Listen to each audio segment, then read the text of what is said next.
전체 주제는 하나님의 영이에요. 우리 지난주에 나눈 것처럼 하나님의 영에 대해서 구약을 근거로 또 신약을 근거로 해서 하나님의 영 그리고 성령이 어떤 일을 하시고 또 어떤 모습으로 우리 가운데 일하시는지에 대해서 나눴고요. 오늘이 이제 하나님의 영이 있으면 다른 영이 있죠. 하나님의 신, 하나님이 계시면 또 다른 신들이 있어요. 우리 이 창조 이후로부터 타락한 그런 역사 가운데 꾸준히 이 진짜 신 하나님과 그리고 가짜 신들 그리고 하나님의 영과 다른 영들, 예수 그리스도의 영, 적그리스도의 영, 이게 주님이 다시 오시기까지 이 그 대결 영적 세계에 아주 이 대적하는 이런 그 역사가 흘러오고 있어요. 이게 이제 성경에는 이게 명확하게 나와요. 그런데 뭐 세상 역사 가운데는 하나님의 영과 세상 영과 이런 것들에 대해서 알지를 못하죠. 나타난 역사적 현상들만 가지고 우리가 역사를 평가하는 거예요. 가면 갈수록 이제는 주님께서 말씀하신 것처럼 더욱더 세상의 영, 다른 영들이 더 강력하게 활동하고 많은 사람들은 다른 영들 그것을 보편적이고 또 일반적인 그런 삶의 방식으로 이해하고 그곳에 이제 빠져 살아가게 되는 그런 시대죠. 예수님께서 내가 올 때쯤에 되면 노아의 때처럼 될 거다. 소돔과 고모라 롯의 때처럼 될 거다. 거기는 보면 그 중심에는 항상 다 이 동성연애가 있어요. 정상적이지 창조 원리를 대적하는 그런 그 여러 가지 삶에 그 파생되는 것들이 많죠. 그게 그 중에서 가장 이제 그 면모를 보여줄 수 있는 게 바로 이제 동성 간의 연애 내지는 결혼, 통혼 이런 것들이에요, 그죠? 우리가 지금 그런 시대를 살아가고 있습니다. 그리고 너무나 많은 곳에서 그것이 합법화돼 있죠.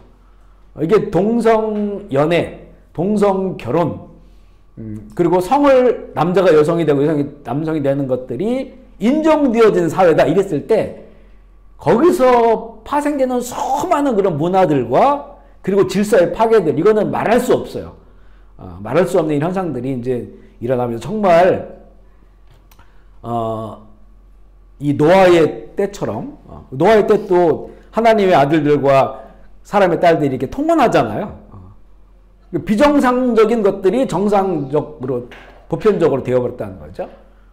롯의 때 소돔과 고모라 그 안에 일어났던 일들 우리가 다 알잖아요, 그죠?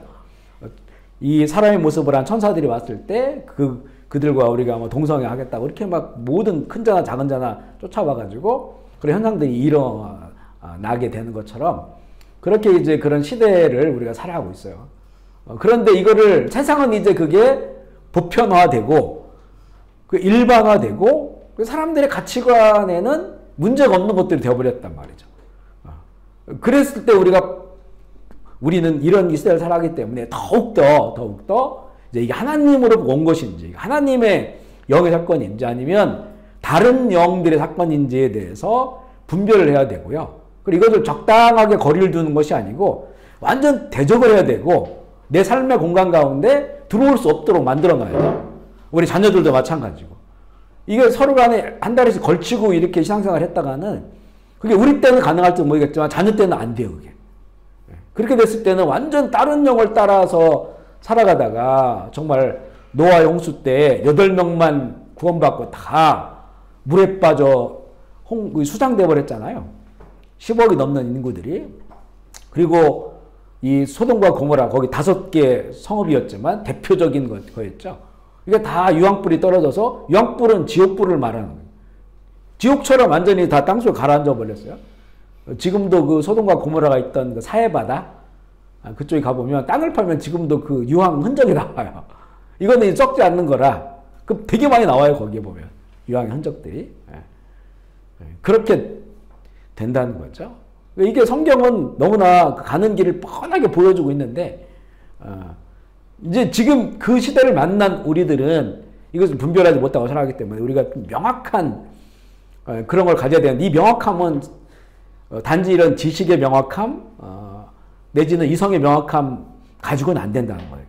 왜냐하면 세상은 너무 이제 그런 것들이 문화화되고 또 보편화돼가지고 물만 늘만 나가면 그런 세상이 되어버리니까.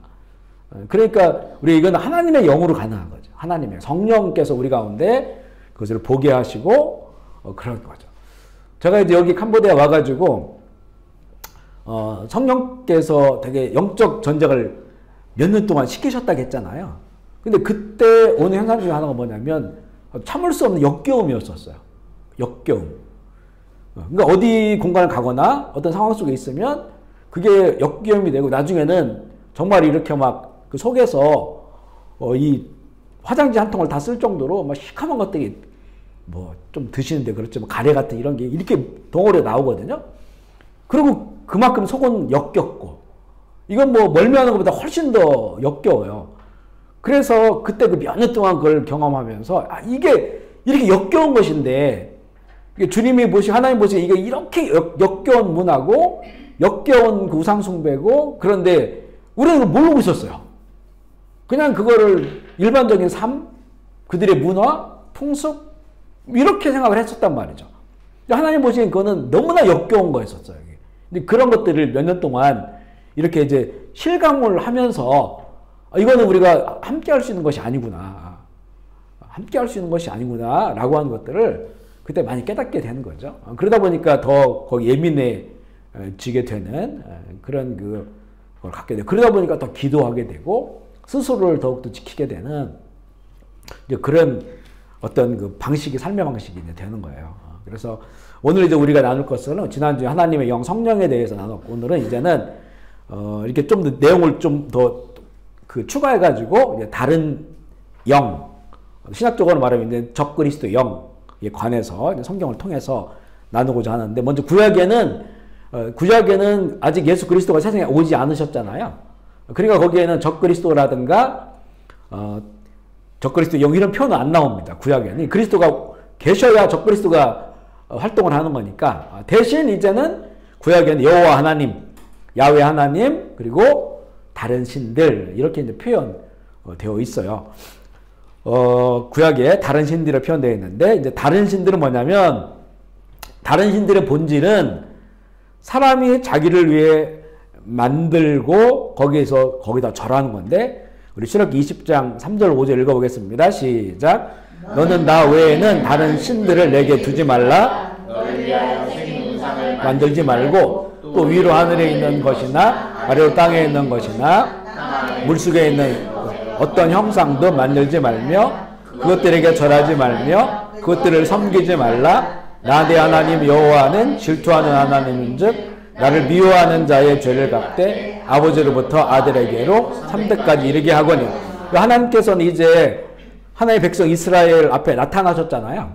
그리고 자신을 계시했단 말이에요. 드러냈단 말이에요. 그러면 이제 그들에게는 하나님이 계시잖아요. 하나님이 계신 이들에게는 나 외에 다른 신을 너한테 두지 마라 이렇게 말씀해요. 네 앞에 두지 말라 이런 의미거든요. 그러니까 하나님 진짜 살아계신 하나님께서 창조하시고 전능한 하나님께서 이제는 너희 앞에 출현하셨으니까 계시되셨으니까 너희는 다른 신들을 네 앞에 두지 말라 이렇게 말씀하십니다. 그러면 하나님이 없는 백성들은 어떻게 했어요? 이 하나님을 아직 하나님의 그 계시를 알지 못하는 이 다른 백성들은 당시 고대 사회에는 다 종교 국가고 신정 국가잖아요. 뭐 고대 사회만도 아니죠. 뭐 이 몇백 년 전만 돌아가 봐도 뭐 캄보디아도 보면 다 신정 국가들이죠. 힌두교 국가였고 불교 국가였고 다 종교 국가들이에요. 고대는 더 했죠. 그러니까 모든 사람들이 그 살아가는 보편적인 삶은 뭐냐면 그들 앞에 여러 신들을 두는 거였습니다. 한 신이 아니에요. 가장 강력한 신을 국가신으로 둔다면 또 그와 관련된 여러 신들을 다신교, 좀 더 가면 범신적이죠. 모든 거에 모든 게 신이다. 뭐 큰 바위도 신이고, 큰 나무도 신이고, 큰 산도 신이고, 바다도 신이고, 이게 범신론이죠. 그런 그 종교의 시대였단 말이죠. 그런데 하나님께서 자기 스스로를 아브라함의 후손들에게 자기를 계시하시면서 앞으로 너희 앞에 다른 신들을 두지 마라. 너희들 인생 가운데, 너희들 역사 가운데, 네 가정 가운데, 네 국가 가운데, 너희들의 비전 가운데, 꿈 가운데 다른 신들을 두지 말라는 거예요. 왜? 하나님께서 이제 자신을 계시하셨으니까. 너희들에게 찾아왔으니까. 그리고 이 하나님은 우주 만물을 만드신 하나님이니까 무슨 우리가 눈에 보이는 형상으로 갇혀 있을 수가 없잖아요. 우주 만물을 창조하신 분인데 어떻게 이분을 사람이 조각한 거를 갖다 놓고 이게 하나님이라고 말할 수 있습니까? 하나님의 크기가 어마어마하시기 때문에 어떤 형상으로 감당이 안 돼요. 형상을 만들지 말라. 왜냐면 당시에 이집트에서 이들이 살다 나왔잖아요. 이집트에 수많은 뭐 그 개 비슷한 뭐 삐쭉한 이런 형상들, 또 염소 뿔 달린 형상들, 황소, 불을 상징하는 바알을 상징하는 황소의 형상들, 또 여신을 상징하는 그 가슴이 많은 그런 상징들, 수많은 상징들을 만들어 놨어요. 그죠? 그런 것들이 신전을 만들고, 그것들을 신들로 인정하고 그들이 살아가죠. 다 자기들이 만든 거예요. 자기들. 그래서 하나님께서는 너희들의 신은 다 너희들을 위해서 만든 거라고 말씀해요. 너희들을 위해서. 자기들이 복을 받고, 자기들이 건강하고, 자기들이 성공하기 위해서 만든 신들이다. 그래서 말도 못하고, 눈도 못 깜빡이고, 호흡도 없고, 이런 신들이 만질 수도 없고, 이런 신들이에요. 근데 이제 여기다가, 그래, 낫싱이자 아무것도 아닌데, 이 신들이 우리 신이다라고 했을 때는 썸씽이 되는 거예요. 왜냐하면 사단이 있으니까, 사단. 이 다른 신들의 그 배경에 추적해보면, 하나님으로 인정하지 못하게 만들려는 사단이 그 배경에 있죠? 사단은 영적 존재니까, 이걸 가지고 자꾸 신이라고 말하고, 오늘부터 여기 있는 이 컵을 가지고 우리 먹을 때마다 여기 저라고 예배. 이게 사단 역사예요. 그러니까 얘를 만졌는데 병이 치료가 되는 거예요. 그리고 어떤 때는 뭐 이상한 꿈도 꿔요. 접신하는 거잖아요. 사단이 역사하는 거예요. 그러니까 이게 진짠 거보다 이래가지고 이제는 이게 썸씽이 되어버려요. 낫싱인데 의미를 부여하니까 썸씽이 되어버려요. 그걸 사단이 기뻐하고 좋아하잖아요. 그게 이제 그 영적 세계가 그렇게 지금까지 흘러오고 있는 거죠. 우리 영적 세계에 눈을 뜨면 실제적으로는 이 눈에 보이는 이 물질 세계, 물적 세계보다 영적 세계가 더 오래돼 있고, 역사가 오래돼 있고, 더 실제적이고 더 오래 가요. 더 오래 가요. 그러니까 실제 영적 세계를 우리가 눈으로 안 보이지만 성경을 통해서 영적 세계를 우리가 바라보는 거예요. 우리가 하나님을 믿으면, 하나님 살아계신다고 믿으면 사단도 살아있는 거예요. 그걸 우리가 믿을 필요는 없지만 대적해야 되지만, 그 살아있는, 하나님이 생생하게 살아있는 것처럼 사단과 그 마귀, 사단, 그 조물애기들, 악한 영들이 살아있음을 우리가 인정해야 된다는 거죠. 그래서 그들을 우리가 이제 예수 안에서 두려워할 필요는 없지만, 그들이 살아서 역사하는 세상이니까 그 역사가 더욱더 커지는 걸 우리 눈에 보이잖아요. 세상에 일어나는 것들을 보면 다른 신들이, 다른 영들이 역사를 보면서 그것을 우리가 대적하는 거예요. 대적하고 물리치고. 주님 오실 때까지 해야 되는 거예요. 한두 번 해서 되는 게 아닙니다. 주님 올 때까지. 하지만 예수의 이름으로 항상 우리 가운데 승리가 있는 거예요. 아멘이시죠? 승리가 있는 겁니다.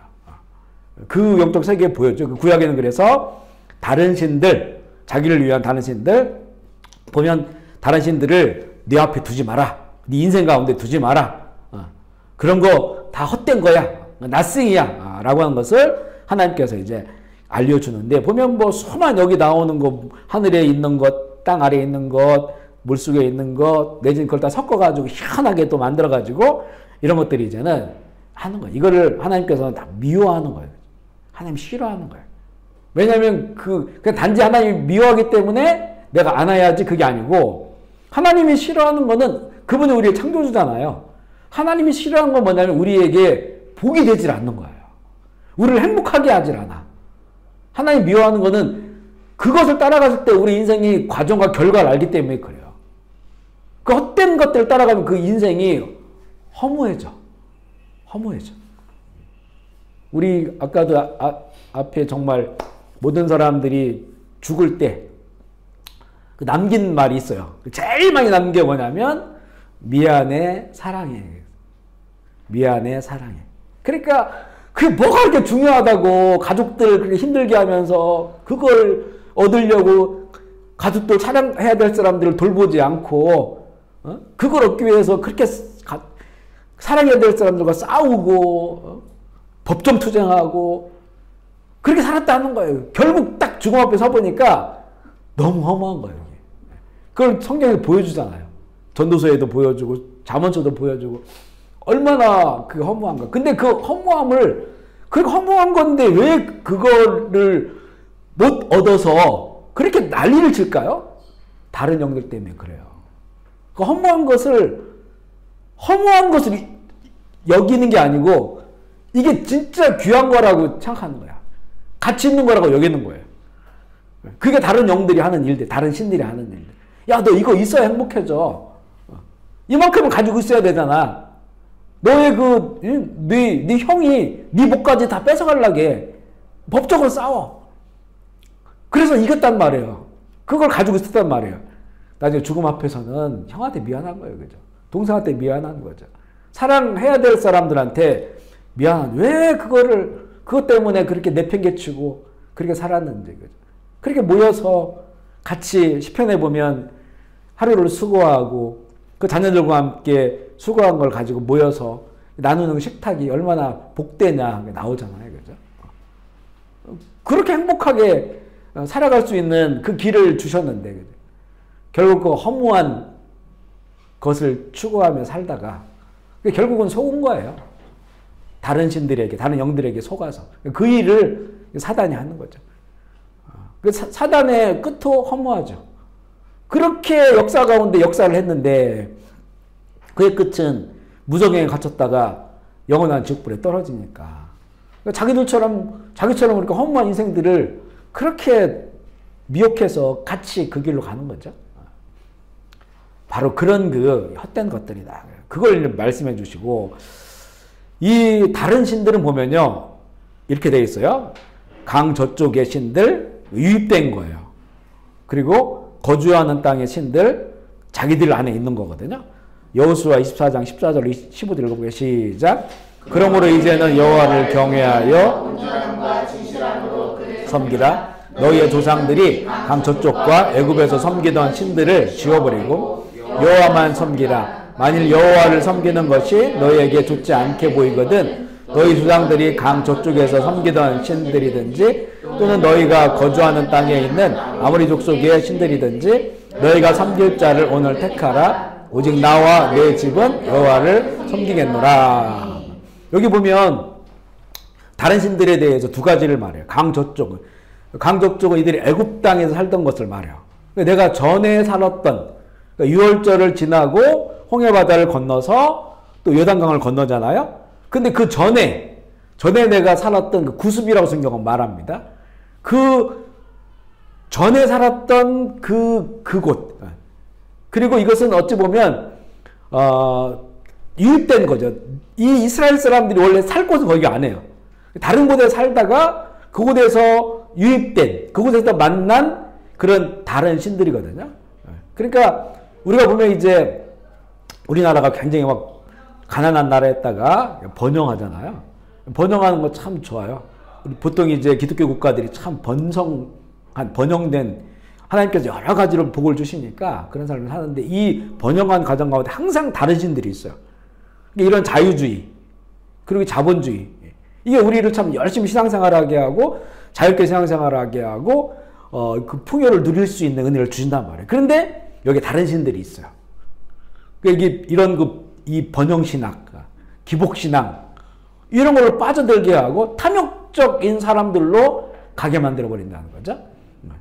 그러니까 이렇게 유입된 거예요. 우리가 그런 삶을 누리지 못했는데 이제 외국에 문물이 들어온다든가 아니면 내가 그 땅에서 누리던 그런 그 풍요로움이나 이런 것들이 이 다른 신들이 우리 가운데 이렇게 우리를 붙잡고 있어요. 그러니까 신앙생활을 하면서도 계속 그 뒤에 당기고 있는 거야. 지금 이스라엘이 광야에서 그런 걸 경험하잖아요. 거기서 조금만 어려우면 사실 조금만 어려운 건 아니겠죠. 그죠? 광야에 수백만이 사는데 하루 이틀 물이 없다. 이게 심각한 문제죠. 근데 그것을 견뎌낼 수 있는 살아계신 하나님이 이렇게 구름 기둥 가운데 보이고 계시잖아요. 그 하나님을 바라보면서 그것을 견뎌내고 그것을 그 믿음으로 버텨내고 하나님 간구해야 되는데 이게 자꾸 옛날로 돌아간 거예요. 강 건너편에 있었던 살아왔던 것, 내가 먹던 것, 우리 그때 양도 먹었고 고기를 먹었는데 그죠? 그리고 거기서는 물 부족함 없이 살았는데 근데 사실 그때는 종이었었거든요. 노예였었단 말이에요. 근데 그 노예의 종들의 고역된 삶보다도 이거 이제 거기 빠져나와서 가다 보니까 그렇게 다른 것들, 그러니까 자꾸 그게 그쪽에 추구가 되는 거예요. 추구되는 거예요. 저도 개인적으로 이제 그런 경험했던 게 뭐냐면 저는 전에도 몇 번 얘기했지만 노는 거 되게 좋아한다고 했잖아요. 지금은 정말 이렇게 혼자 그 독방에서 이 고독한 시간을 많이 보내지만 하루도 쉬지 않고 놀러 다니고 그래도 지치지 않을 정도로 놀고 뭐 등산하고 낚시하고 뭐 조개 잡으러 다니고 그리고 너무 좋아요. 뭐 운동도 뭐 무슨 구기 종목 뭐 테니스도 그렇고 탁구 뭐 축구 농구만 빼놓고 그냥 다 즐기는 이런 삶을 살았어요. 주변에 친구들이 되게 많았어요. 찾는 사람도 많았고 왜냐면 제가 가야 재밌다는 거예요. 그래가지고 이렇게 막 어디를 놀러 갈 때 어떻게 프로그래밍을 모르잖아요. 딱 제가 가면 이렇게 다 나와 이렇게 어디를 가면 또 뭘 하고 어디를 뭘 하고 나와. 그래서 이제 그렇게 살다가 이제 다 이제 헤어지고 캄보디아 왔잖아요. 와서 처음에 언어 공부하느라고 열심히 언어 공부하고 또 사역 시작해서 막 푼적이 그렇게 한 5년 정도가 지났단 말이에요. 5년. 근데 5년 정도 들어갔는데 그때는 이제 지금은 이 고독함이 좋아요. 예, 하나님 앞에서 고독함, 그 골방의 시간들이 참 좋아요. 그리고 그래서 어떨 때는 힘들어도 그걸 이길 수 있는 그런 그 마음에 이런 것들이 많이 생겼어요. 근데 그때는 고독이 아니고 외로움이 느껴지더라고요. 한 5년 정도 지났더니 외로움. 그래서 막 친구들이랑 막 떠들고 막 이렇게 하고 그때 이제 뭐 막 친구들이랑 막걸리 마시고 운동하고 뭐 이런 것들이 자꾸 생각나. 캄보디아 이렇게 TV를 보면 뭐 그런 것들이 나오잖아요. 그러면 자꾸 어떤 때는 눈물이 쫙 나오는 거예요. 혼자 있으면 내가 지금 뭐 하고 있나 싶기도 하고 이렇게 이걸 다 버릴 정도의 그렇게 의미가 있나 싶기도 하고 시험이 온 거죠. 시험이 왔어요. 외로움을 확 느껴져. 그러니까 내가 전에 살던 이런 것들이 막 땡기는 거야. 여기서 이스라엘 백성들은 불평이 쏟아진 거예요. 내가 여기까지 와가지고 나 뭐 하는 거지? 그리고 이렇게 왔는데 그렇다고 편한 것도 아니고 풍요롭게 사는 것도 아니고 광야에서 이렇게 근근히 살아가면서 언제 끝날지 모르는 그 시간들을 이렇게 지내는데 전에가 훨씬 더 좋았단 말이에요. 근데 정말 그 넘어올 때 거기서 여기 넘어올 때에 그 누렸던 하나님의 그 감격, 구원의 감격, 그 감동, 내 인생을 다 하나님께 드리고도 아무 아깝지 않을 것 같은 그런 구원의 은혜들이 있었거든요. 유월절이 있었죠. 근데 그거는 이제는 그냥 묻혀버리고 그 즐기던 거 이런 것들만 자꾸 떠올라서 자꾸 그 강 건너 거기가 생각나는 거예요. 그 외롭고 막 그 정말 눈물도 나고 그런 적이 꽤 있었어요. 있어가지고 너무 돌아가고 싶고 그럴 때가 있었어요. 시험의 때였죠. 여러분도 그렇지 않습니까? 외로우신가요? 섬에 혼자 떨어져 있는 것처럼 그런 느낌이 드시나요? 아마 그런 시간 극복하신 분들도 있을 거예요. 극복하신 분도 있을 거예요. 바로 그게 강 건너. 우리를 아마 이거 단지 우리는 이제 해외를 나와서 있었지만 우리 안에 그게 다 있어요. 우리 전에 내가 이렇게 그 강을 홍해 바다를 건너기 전에 내가 누렸던 것, 내가 가졌던 것 이런 것들이 다 그때는 내가 그냥 화나면 그냥 화내고 기분 나쁘면 싸우고 이랬단 말이에요. 그런데 예수 믿고 나서 이제는 내면 너무 후회가 되고 회개가 되고 양심에 찔리고 하고 싶은 것도 꾹꾹꾹 참고 인내하고 그리고 불쾌한데도 그냥 웃어주고 품어야 되고 수용해줘야 되고 그래 어떨 때는 옛날처럼 그냥 한번 해붙이면 그냥 속 시원할 것 같은데 그런 것도 마찬가지예요. 다 내 안에 있는 옛날 기질들 있잖아요. 옛날 기질들 그런 것들이 다 우리를 땡기는 거예요. 강 건너 신들이죠, 그게. 그리고 이제 보면 지금 여기 우리가 사는 거, 너희가 거주하는 땅에 있는 아모리 족속의 신들. 그 예수 믿고 강을 건넜어요. 근데 여기서도 살다 보니까 여기서도 이제 우리를 시험한 것들이 있어요, 그죠? 우리 바른 신앙 갖지 못하들 혼합된 그 신학도 있고, 또 번영신학, 기복주의 같은 이런 것도 있고, 또 신앙생활을 하다 보면 그 안에서 또 부딪히는 그런 문제들도 많고, 그렇단 말이죠. 우리 목사도 마찬가지잖아요. 우리 교회를 이렇게 목회를 하다 보면 이게 세상께 딱 들어오면 욕심이 생겨. 교인이 많아졌으면, 교회가 커졌으면, 그리고 내가 또 유명해졌으면, 이런 것들이 다 이 안에 살아가는 동안에 또 있어요, 그게 뭐죠. 지금 우리가 살아가는 이곳에. 그래, 이것들을 잘 분별해야 되는 거지. 다른 영들, 다른 신들을 분별하자. 여호수아가 사실은 24장이면 거의 끝날 때잖아요. 끝날 때에 본인이 이제 떠날 때가 된 거예요. 그리고 이제는 12지파 족장들만 남겨두고 가는 거잖아요. 이제 모세나 여호수아 같은 걸출한 이런 지도자들이 없어요. 그랬을 때 지금 이 백성들에게 거의 마지막으로 하는 그런 말이에요. 이게. 그 다른 신들을 바라보지 마라. 그걸 따라가지 마라. 오직 여호와 하나님만을 그렇게 전심을 다해서 사모하고 그분의 주신 말씀 따라 살아가야 된다. 나는 그런 말씀을 이제는 주시고 있는 그런 내용에서 주신 거죠. 그만큼 참 다른 신들도 다른 영들도 그게 낯생이지만 그렇지만 역사한다. 움직이고 있다. 이걸 우리가 알아야 된다는 거죠. 구약에는 그래서 진짜 신 하나님 여호와 하나님과 다른 신들 이렇게 이제는 그 구분을 분별하고요. 신약으로 가면 이제는 다른 영, 적그리스도의 영 이렇게 이제 표현되는 내용들이 있어요. 또 세상의 임금 이렇게 표현돼요. 세상의 아비 이렇게 표현됩니다. 그래서 영을 다 믿지 말고 분별하라. 이거는 정말 우리가 교회 안에서의 얘기예요. 믿는 자들 안에서도 이 다른 영들이 이제는 교묘하게 들어오기 때문에 그걸 다 믿지 마라. 예수님의 이름으로 하는 거라고 다 믿지 말라는 거예요. 이건 좀 더 우리에게 더 또 예민한 그 영적 감각이 필요해요. 하나님께서 영 분별에 할 수 있도록 우리에게 이걸 주셔야 되고 우리는 더욱더 이 하나님의 그 말씀과 복음을 잘 알아야 되는 그런 내용이죠. 우리 요한 1서 4장 1절로 3절 읽어볼게요. 시작. 사랑하는 자들아 영을 다 믿지 말고 오직 영들이 하나님께 속하였으나 분별하라. 많은 거짓 선지자가 세상에 나왔습니다. 이로써 너희가 하나님의 영을 알지니 또 예수 그리스도께서 육체로 오신 것을 시인하는 영마다 하나님께 속한 것이요. 거짓 선지자들, 거짓 선지자의 역사도 엄청 길죠. 구약에도 거짓 선지자들이 진짜 선지자보다 훨씬 더 많았어요. 신학도 마찬가지라는 거죠. 신학교도 우리가 사도행전 같은 데 읽어보면 그 선지자, 아나니아와 같은 선지자 이렇게 나와요. 선지자라고. 그러니까 사도가 있고 제자들이 있는데 그 안에서 이렇게 하나님의 말씀을 대언하는 선지자들이 있었다는 거예요. 근데 거짓 선지자들은 누구에게 활동을 안 해요? 교회에서 활동하는 거예요. 믿는 자들 대상으로 활동을 하기 때문에 그들이 예수의 이름으로 접근을 하고 예수의 이름으로 이야기하는데 근데 그것을 민감하게 보여야 된다는 거죠. 분별해야 된다. 왜냐하면 그 영들은 하나님께 속한 영이 아니라는 거예요. 그 혼합된 영들이고 왜곡된 영들이고 가짜 영들인데 이게 너무나 교묘하기 때문에 교회가 그걸 잘 알지 못한다. 그래서 이 바울 서신이나 이 사도 요한이 쓴 요한 그 복음 내지는 요한 1, 2, 3서도 마찬가지고요.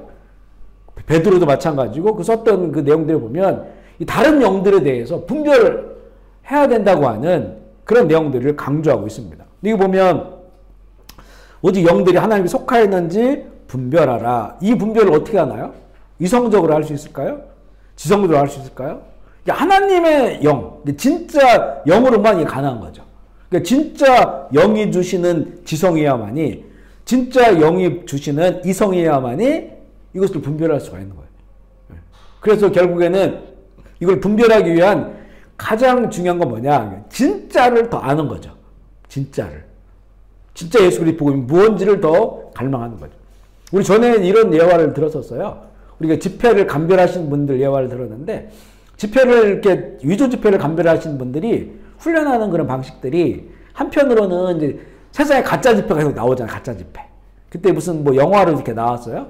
영화를 그 디카프리오가 찍었던 그 영화. 그래서 그 현미경으로 뭐 수표, 체크나 이런 것들을 봐서 뭐가 다른지를 감별해내는 거예요. 네. 그 새로운 그런 위조 집회를 계속 연구하는 게 한 파트가 있고 하나는 진짜 집회만 계속 보는 거예요.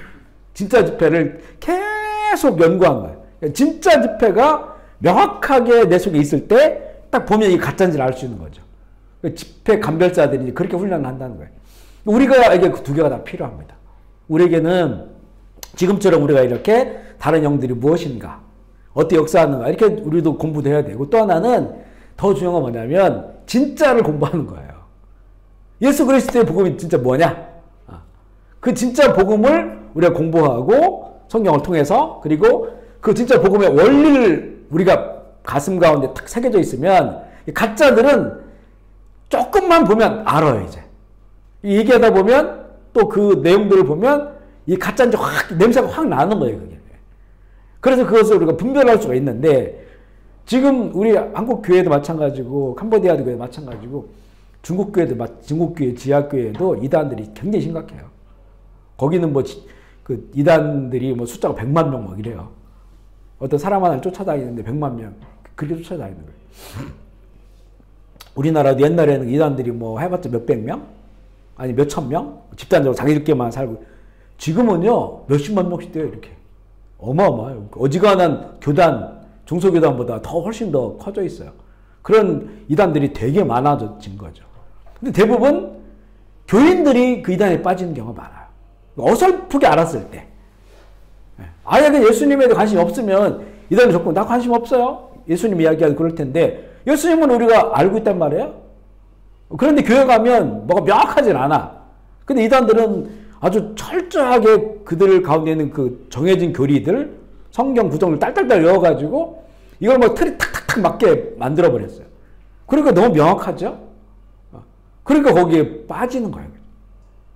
그래서 보통 이단들이 접근할 때 그 아주 그냥 철저한 복음 중심의 사람들 접근 안 한다는 거죠. 아예 그러고 교회 오지만 나이롱 신자들, 관심 없는 사람들한테 접근 안 한다는 거예요. 그 중간쯤에 있는 사람들은 접근한대요. 좀 알긴 알지만 뭐 열심도 그렇게 없고 명확하지도 않고 이런 사람들한테 이제 접근을 한다는 거예요. 그렇지만 또 신앙생활은 하고 있고.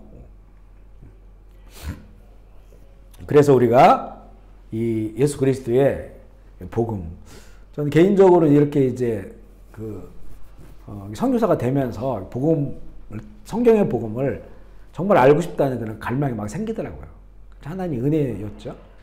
그동안 신학을 공부했죠. 우리 6년을 공부했어요. 그리고 책도 뭐 정말 수도 없이 신학에 관련된 책도 읽었어요. 그런데 그걸 가지고 신앙생활을 하고 목회자로 살아가는 게 뭔가 이렇게 좀 맞지 않는 거예요. 오늘 아까 우리 인테리 목사님이 기타 이렇게 튜닝하다가 줄이 하나 끊어졌어요. 원래 기타 줄이 6개예요. 6개를 쳐야 이게 온전한 소리가 나는데 기타 줄이 한 2-3개가 끊어져 버렸단 말이에요. 그 소리는 내긴 내는데 온전하지 않은 거예요. 그런 느낌들.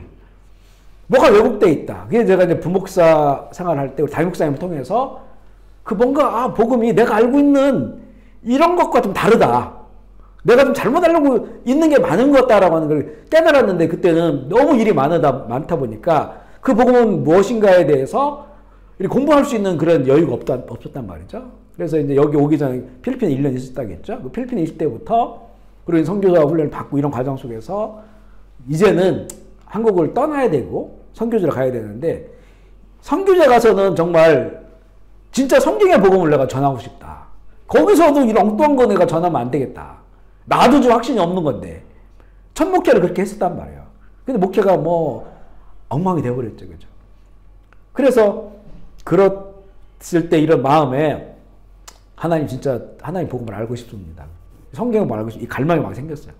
그걸 기도하고 그러고 나서 성경책을 이제는 몇 권이 너덜너덜 될 정도로 계속 읽었어요. 읽고 이해 안 되는 것도 많고 더 읽고 해가지고 쭉 읽으면서 정말 결국에는 참 하나의 은혜죠. 사람이 잘 안 바뀝니다. 또 이렇게 사상, 학문 이런 걸로 탁 이렇게 된 사람들은 진짜 바꾸기 어려운데 그게 다 십자가에 못 박혔음을 경험하게 됐고 거기에 정말 그런 과정 가운데 하나님의 복음, 성경의 복음을 이제 알기 시작하는데 참 그게 이제 회심의 사건이죠. 회심의 사건. 그러니까 우리가 이걸 알게 되니까 이제는 내가 과거에 그렇게 탐구했던 것이 뭐가 잘못됐는지 명확히 알아요. 지금은. 그리고 잘못된 것들이 이렇게 보여요. 보입니다. 그때까지는 그런 게 없으니까 다 그냥 전 굉장히 다원주의적인 이런 그때 그런 존경을 가지고 있었어요. 다원주의적. 다원주의는 그렇잖아요. 내가 믿는 것도 구원에 이르고 당신들도 믿는 것도 진리가 있어. 구원에 이를 수 있어. 이런 정도까지 갔었거든요. 그런데 이게 얼마나 참 이게 왜곡된 거였었는지 이게 복음이 아니었다고 하는 것을 명확하게 알게 됐죠. 그래서 우리가 이렇게 하나님의 복음, 예수 그리스도 진짜 복음을 지금도 우리가 신앙을 오래 했잖아요. 아주 멀었어요. 우리가 알려면요. 아주 멀었습니다. 근데 뭐 어느 정도 이렇게 하고 하면 다 아는 것처럼 그럴 수가 없어요. 하나님의 복음은 다 알 수가 없습니다. 그래서 계속해서 탐구해야 돼요. 탐구하려면 하나님의 복음을 내가 더 명확하게 알고 싶다고 하는 마음의 소망이 있어야 됩니다. 그러니까 우리의 그 신앙생활은 끝없는 도전이에요. 해볼 만한 도전이에요. 가치 있는 도전이에요. 하나님 그걸 기뻐하셔요. 내가 지금 알고 있는 것 정도 이거는 아무것도 아닙니다. 그죠? 아는 것이 아니에요. 그거는. 정말 이제 코끼리 코 하나 잡은 거예요. 코끼리 코 하나 잡은 거예요. 전체를 성경 우리의 전체를 다 계시하셨어요. 그죠? 계시하셨습니다. 그것을 우리가 하나하나씩 이제는 깨우쳐 나가는 거죠. 또 그 일을 성령님께서 해준다는 거 아니겠어요? 그걸 가르쳐 주시고 생활하게 하시고 증언하신다라고 하니까 성령님과 동행하는 사람이 얼마나 중요한지를 알게 되고요. 그래서 영을 다 믿지 마라. 당시에는 이런 게 많았었어요. 거짓 선지자들이 예수 그리스도께 육체로 오신 것을 부정한 거예요. 예수님이 이 땅에 오셨다. 하나님 아들로. 이거 인정해요. 하나님 아들로 오셨다. 그런데 그분이 육체로 오셨다고 하는 거는 이걸 믿을 수가 없다라는 거예요. 그 육체는 잠시 그냥 이용한 거다. 그래서 예수님 육체를 얻으셨다고 하는 거는 그 육체는 뭐라고 할까요? 그냥 잠시 쓰여진 그냥 도구이지. 그건 예수님의 하나님의 아들의 본체가 아니다. 원래 지금 우리는 이거잖아요. 예수님은 참 하나님이고 참 인간이라잖아요. 그죠? 세상은 그렇게 이해할 수가 없죠. 그거를. 참 하나님이고 참 인간이다. 그런데 여기서는 당시에 영지주의자들이 뭐라고 주장을 하냐면 그들은 육체를 다 터부시해요. 그리고 영, 그것도 특별히 지혜, 이걸 귀하게 생각해요. 그러다 보니까 예수님이 육체를 입고 온 거는 이거는 잠시 도구로 온 거야. 예수님의 그런 고난 당한 거는 진짜 하나님의 아들이 고난 당할 수 없는 것이고 이거는 그냥 어떤 그걸 뭐라고 하냐면 도케티즘이라고 하는데 이렇게 하나의 보여주기 위한 쉽게 말하면 쇼 같은 거 이런 거라는 거예요. 그래서 예수님이 또 몸에 부활했다 이것도 그들은 안 믿어요. 근데 예수님의 이 땅에 오신 것도 믿죠. 그 다음에 죽으신 것도 믿죠. 부활한 것도 믿어요. 그거 똑같잖아요.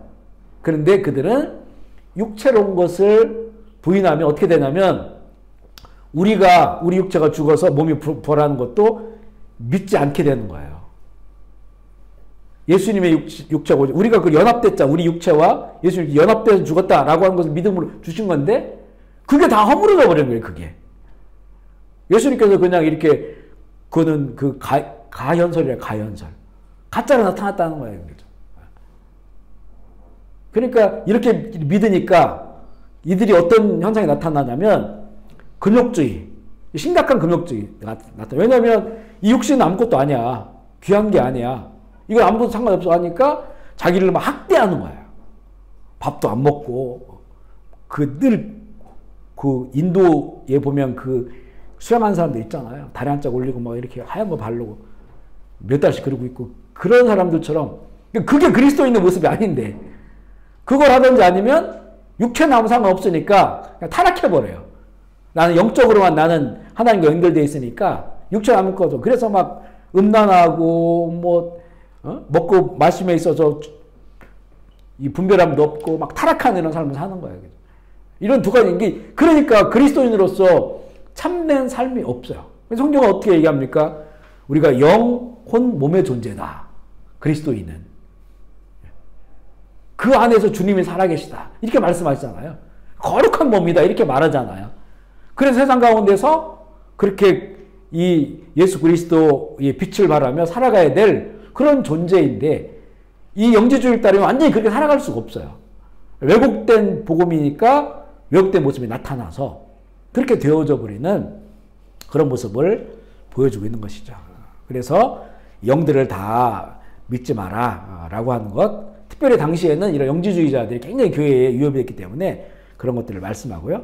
그 다음에 다른 예수, 다른 영, 다른 복음이라는 표현이 나오는데 고린도서 11장 4절 읽어볼게요. 시작. 만일 누가 가서 우리가 전파하지 아니한 다른 예수를 전파하거나 혹은 너희가 받지 아니하는 영을 받게 하거나 혹은 너희가 받지 아니한 다른 복음을 받게 할 때에 너희가 잘 용납하는구나. 그만큼 분별력이 없다는 거예요. 보시면 이분들이 이 사람들이 보면 예수를 전해. 그리고 영을 받게 해요. 이걸 사도들이 하면 정말 십자가에 죽으신 구세주 그 주님을 전하는 거고 거짓 선지자들 이럴 때는 다른 예수를 전하는 거예요. 똑같이 예수를 전하는데 다른 예수를 전하는 거고 그리고 사도들이 안수할 때는 성령이 그들에게 임해요. 홀리 스피릿이. 그래서 그들이 안수할 때는 다른 영이 들어가 버리는 거예요. 다른 영이. 무서운 거죠. 그리고 보면 또 이 다른 복음. 사도들이 전하는 거는 그들이 오순절 성령 받고 나서 전한 복음은 동일합니다. 십자가에 죽으신 예수님이 하나님께서 살리셔서 우리의 주가 되게 하셨다. 그래서 그걸 믿는 자마다 구원을 얻는다는 그 십자가의 죽으심과 부활의 복음을 전하는 거거든요. 그런데 이렇게 다른 예수를 전하면 다른 영이 들어가고 다른 복음을 그들이 해서 영지주의와 같은 영지주의가 상당히 굉장히 교회에 이 심각한 도전이 많은 사람들이 그걸 따랐어요. 그 영지주의자들이 수백 년을 흘러갔어요. 역사가 이렇게 됩니다. 그렇게 되어진 영지주의자만이 아니라 여러 가지 이제는 그런 다른 혼합된 것들이 있었는데 그런 부분들이 그렇지만 너희가 잘 용납을 한다 이거예요. 그 시대 교회가 초대교회가 그게 순수한 교회임에도 불구하고 이 분별력이 없어서 그들을 잘 용납한다 이렇게 얘기를 하고 있고요. 세 번째는 적그리스도형. 적그리스도형은 뭐냐면 그리스도가 오셨기 때문에 이제 적그리스도형이 활동을 하는 거예요. 적그리스도형이. 그러니까 이제 사단도 변장을 한 거죠. 이 땅에 하나님 아들이 오셨으니까 활동을 하시니까 사단도 이제는 안티크라이스트, 대적하는 그리스도의 그 영으로 모습을 바꿔가지고 그렇게 활동을 하는 거예요. 요한 1서 4장 3절 말씀 읽어보겠습니다. 시작. 예수를 신뢰하지 않은 영마다 하나님께 속한 것이 아니니 이것이 또 적그리스도의 영이라 우리란 말을 너희가 들었거니와 지금 벌써 세상에 있느니. 여기에 보면 예수를 시인하지 않는 영마다라겠는데 근데 이들이 전하는 것은 예수를 전해요. 다른 예수를 전하는 거예요. 여기서 예수를 시인하지 않는 건 뭐냐면 예수님을 십자가에 죽으시고 부활하신 하나님 아들 그 예수님을 나의 구주로 나의 주로 인정하지 않는 거예요. 예수님을 말하지만 결국 이건 뭐냐면 그들이 지금 예수를 믿는다고 하지만 그 주인이 바뀌지 않은 상태를 말하는 거죠. 그 예수님을 말하는데 쫓아가면 그 뒤에 사람이 있어요. 그죠? 하나님 어머니가 계시고 또 어떤 사람이 있고 그렇게 있는 거예요. 그렇게 된다는 거죠. 결국 그 예수님을 믿는다고 쫓아가보니까 거기에는 끝에는 돈이 있어요. 아니면 자기의 이름을 내고자 하는 욕망이 있어요. 그런 것들이 섞여져 버려 있는 거죠. 이런 것들이 다 예수를 신하지 않는 예수를 나의 주로 신하지 않고 다른 것들이 그 안에 주가 되든지 아니면 예수님과 함께 섞여져 버려 있는 그런 모습을 보여주고 있는 거죠. 우리가 이거를 나로부터 분별을 해봐야 돼요. 그죠? 이건 끊임없이 아마 분별을 해야 될 것입니다. 끊임없이. 이렇게 신앙생활하고 또 목회를 하고 선교를 하는 거 마찬가지예요. 어떨 때는 내 선교지가 예수님보다 더 중요할 수도 있어요. 목회자에겐 내 교회가 예수님보다 더 중요할 수 있어요. 이런 것들을 이게 다른 것들인데도 그걸 잘 알지 못해요.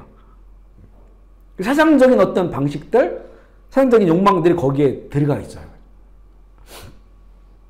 우리가 신학교 다닐 때 보면 친구들 가운데 그런 친구들이 있었어요. 신학 공부하는 이유가 뭐냐 했더니 나는 조윤기 목사님보다 더 큰 교회를 내가 세우겠다. 이렇게 얘기하는. 그때는 야, 너 대단하다. 그리고 막 기도도 많이 하고 말씀도 좋고 또 능력도 있고 막 그렇단 말이에요. 근데 목회를 하게 된 그 이유가 조윤기 목사님보다 더 여의도 순복음교회보다 더 큰 목회를 한다는 거예요. 그래서 본인 이름을 뭐라고 줬냐면 조윤기 목사님이 저 다윗이거든요. 자기는 성을 내가 얘기하지 않을게요. 무슨 나단이라고 나단. 그러니까 이 다윗을 책망한 선지자가 나단이거든요. 나단. 그러니까 더 큰 사람이 되겠다 이래가지고. 근데 지금 수십 년 흘렀잖아. 어떻게 됐을까요? 뭐 여의도 순복음교회에 비하면 뭐 이게 상대도 안 될 만한 그런 것들이 어찌 보면 되게 멋있다. 비전이 크다. 이렇게 생각하는데 이게 정말 하나님이 주신 거라면 그거는 그 진리 안에 있는 거죠. 하나님께서 너는 여의도 순복음교회보다 더 큰 교회를 해라. 그걸 주셨다면 순종하는 마음으로 할 수 있겠죠?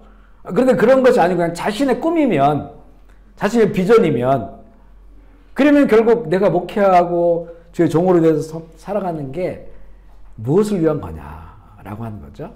이런 것들이 이제는 이게 분별해 볼 그런 내용들이란. 물론 이제 그런 과정이 되게 그러면 이게 많아요. 이게 만약 하나님께서 주신 것이 아니라고 한다면 이걸 깨트리기 위해서 하나님께서 많은 일들을 하셔요. 왜냐하면 그분도 소중한 주의 종이니까. 이거 보면 그 역사를 그렇게 지나왔어요. 그 친구를 보면. 몸이 너무 아프고 이게 외형도 너무 좋아요. 키도 크고 잘생기고 음성도 좋고 파워풀하고. 근데 너무 고난의 그 시간들을 지나가게 되더라고요. 그죠? 이걸 뭐 이렇게 한 분의 그런 인생을 쉽게 판단하려고 하는 것이 아니고 우리에게도 그런 면이 있다는 거예요. 우리에게도 신앙생활 하면서 그런 것들을 잘 분별해보자 라고 하는 겁니다. 이 세상의 임금 성령님이 오시고, 이게 지금 이 예수님의 이야기는 보혜사 성령님이 오신다라고 하는 것과 그리고 연결해서 너희들의 임금이 올 거다 이렇게 말씀하거든요. 그러니까 성령님이 오시니까 이거는 이제 세상의 임금, 이거는 이제 그 적그리스도 영이라고 볼 수 있죠. 다른 영이 온다는 거예요. 그 임금이라고 표현한 거는 얼마나 세상을 주관할 것인가. 당시 로마 시대의 황제가 이걸 탄압했잖아요. 그 임금이 된 거죠. 한번 읽어볼게요. 요한복음 14장 26절로 30절입니다. 시작. 보혜사 곧 아버지께서 내 이름으로 보내실 성령, 그 너희에게 모든 것을 가르치고 생각나게 하리라. 평안을 너에게 끼치노니 또 나의 평안을 너에게 주노라. 내가 너에게 주는 것은 세상에 주는 것 같지 아니하니라. 너희는 마음에 근심하지도 말고 두려워하지도 말라. 내가 갔다가 너에게 온다는 말을 너희가 들었나니 나를 사랑하였더라면 내가 아버지께로 감을 기뻐하였으리라. 아버지는 나보다 크심이라. 이제 일이 일어나기 전에 너에게 말하는 것이 일이 일어날 때에 너희를 믿게 하려 함이라. 이후에 내가 너희와 말을 많이 하지 아니하려니 이 세상의 임금이 오겠습니다. 그러나 그는 내게 관계할 것이 없으니 이렇게 말씀하셔요. 네, 이렇게 쭉 보혜사 성령이 오시는 거에 대해서 말씀을 주면서 우리가 참 읽은 그 내용이 참 감동되네요. 그죠? 감동됩니다. 평안을 너에게 끼친다. 나의 평안을 너에게 줄 것이다. 세상에 주는 것과 같지 않다. 마음에 근심하지 말고 두려워하지 말라. 내가 갔다가 너에게 온다 하는 말을 너희가 들었는데 나를 사랑하였다면 내가 아버지께로 감을 기뻐하였으리라 라고 말씀하시고 아버지는 나보다 크다. 이 일이 일어나기 전 이 일이 일어나기 전에 이제 성령이 오시는 걸 말하는 거예요. 전에 너희에게 말한 것은 일이 일어날 때에 너희로 믿게 하려 함이라. 그러니까 이게 예수님께서 미리 말씀하신 것은 십자가의 죽으심과 부활도 말씀하시고 그 이후에 성령이 오시겠다라고 하는 말씀까지 주셨잖아요. 이런 모든 일들에 관한 그런 그 말씀이고, 그러면 이 세상의 임금이 오겠는데 이게 중요한 건 뭐냐면 그는 내게 관계할 것이 없다는 거예요. 임금인데 왜 관계할 것이 없을까? 당시에 임금하면 어떤 위상인가요? 당시에 로마 황제, 왕하면 이거 밀접하게 사람들과 관계가 있죠. 헤로드 왕이 2살 이하 다 죽여라. 그런 피비린내 나는 거잖아요. 그 이스라엘 땅에. 관계가 있어요. 그런데 세상의 임금이 오는데, 성령님도 오시고 세상의 임금이 오는데 그는 나에게 관계할 것이 없다. 우리가 이걸 잘 새겨드려야 되죠. 우리가 성령 안에 있으면 세상의 임금이 우리를 만지지도 못한다는 거죠. 아멘이십니까? 아멘. 성령 안에 거하면 성령이 이제는 예수님이 우리의 진짜 왕이라는 것을 알게 하시고 그 안에 살아가게 하시잖아요. 그리고 우리 보호막을 쳐주신단 말이에요. 그러니까 세상에 아무리 임금이라 할지라도, 로마 황제 같은 황제라 할지라도 그 권세에 의해서 죽을 수는 있어도, 그러나 내 마음, 내 신앙을 바꿀 수는 없는 거죠. 나를 바꿀 수는 없어요. 그죠? 그래서 이 성령님과 세상의 임금과 이렇게 예수님께서 이렇게 비교해서 얘기를 해주시는 거예요. 그러니까 우리를 고아처럼 내버리지 않겠다고 그렇잖아요. 고아처럼. 고아는 보호자가 없는 거죠. 근데 성령이 오시니까 너희를 고아처럼 내버리지 않을 것이다.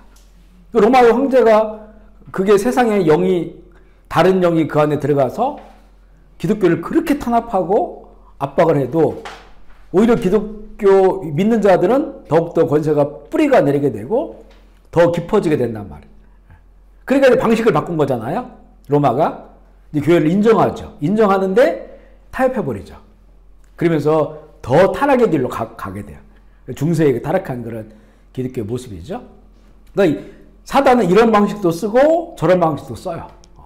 이것을 우리가 잘 분별해야 된다는 건데, 중요한 건 뭐냐면 그게 세상 임금이다라고 하니까 얼마나 권세가 강력한지를 우리가 알아야 된다는 거죠. 세 번째, 큰 세 번째인데요. 그리고 다른 영을 분별하는, 어떻게 분별을 할 것인가. 첫 번째는 보면 예수님의 그리스도, 구세주 주되심을 부인하는 것을. 이거는 그냥 말로는 잘 몰라요. 삶을 보여야 돼. 삶을 봤을 때 그가 예수를 계속 자꾸 말하는데 그런데 거기에 자꾸 다른 게 들어가 있는 거예요. 자꾸 쭉쭉 따라가다 보면 거기에 뭐 돈이 있을 수도 있고 자기 명예가 있을 수도 있고 자기 성취가 있을 수도 있고 앞서 얘기한 그런 것들이, 그러면 예수님이 진짜 나의 구세주 주되심이 부인되는 거기 때문에 그런 것들로 분별을 할 수 있다는 거죠. 요한 1서 2장 22절 읽어볼게요. 시작. 거짓말하는 자가 누구냐? 예수께서 그리스도이심을 부인하는 자가 아니냐? 아버지와 아들을 부인하는 그가 적 그리스도. 예수께서 그리스도, 예수께서 그리스도라고 하는 기름 부음 받은 자잖아요. 구약 성경에 의하면 이 기름 부음 받은 자 그리스도가 그분이 메시아예요. 구세주 주님이시요.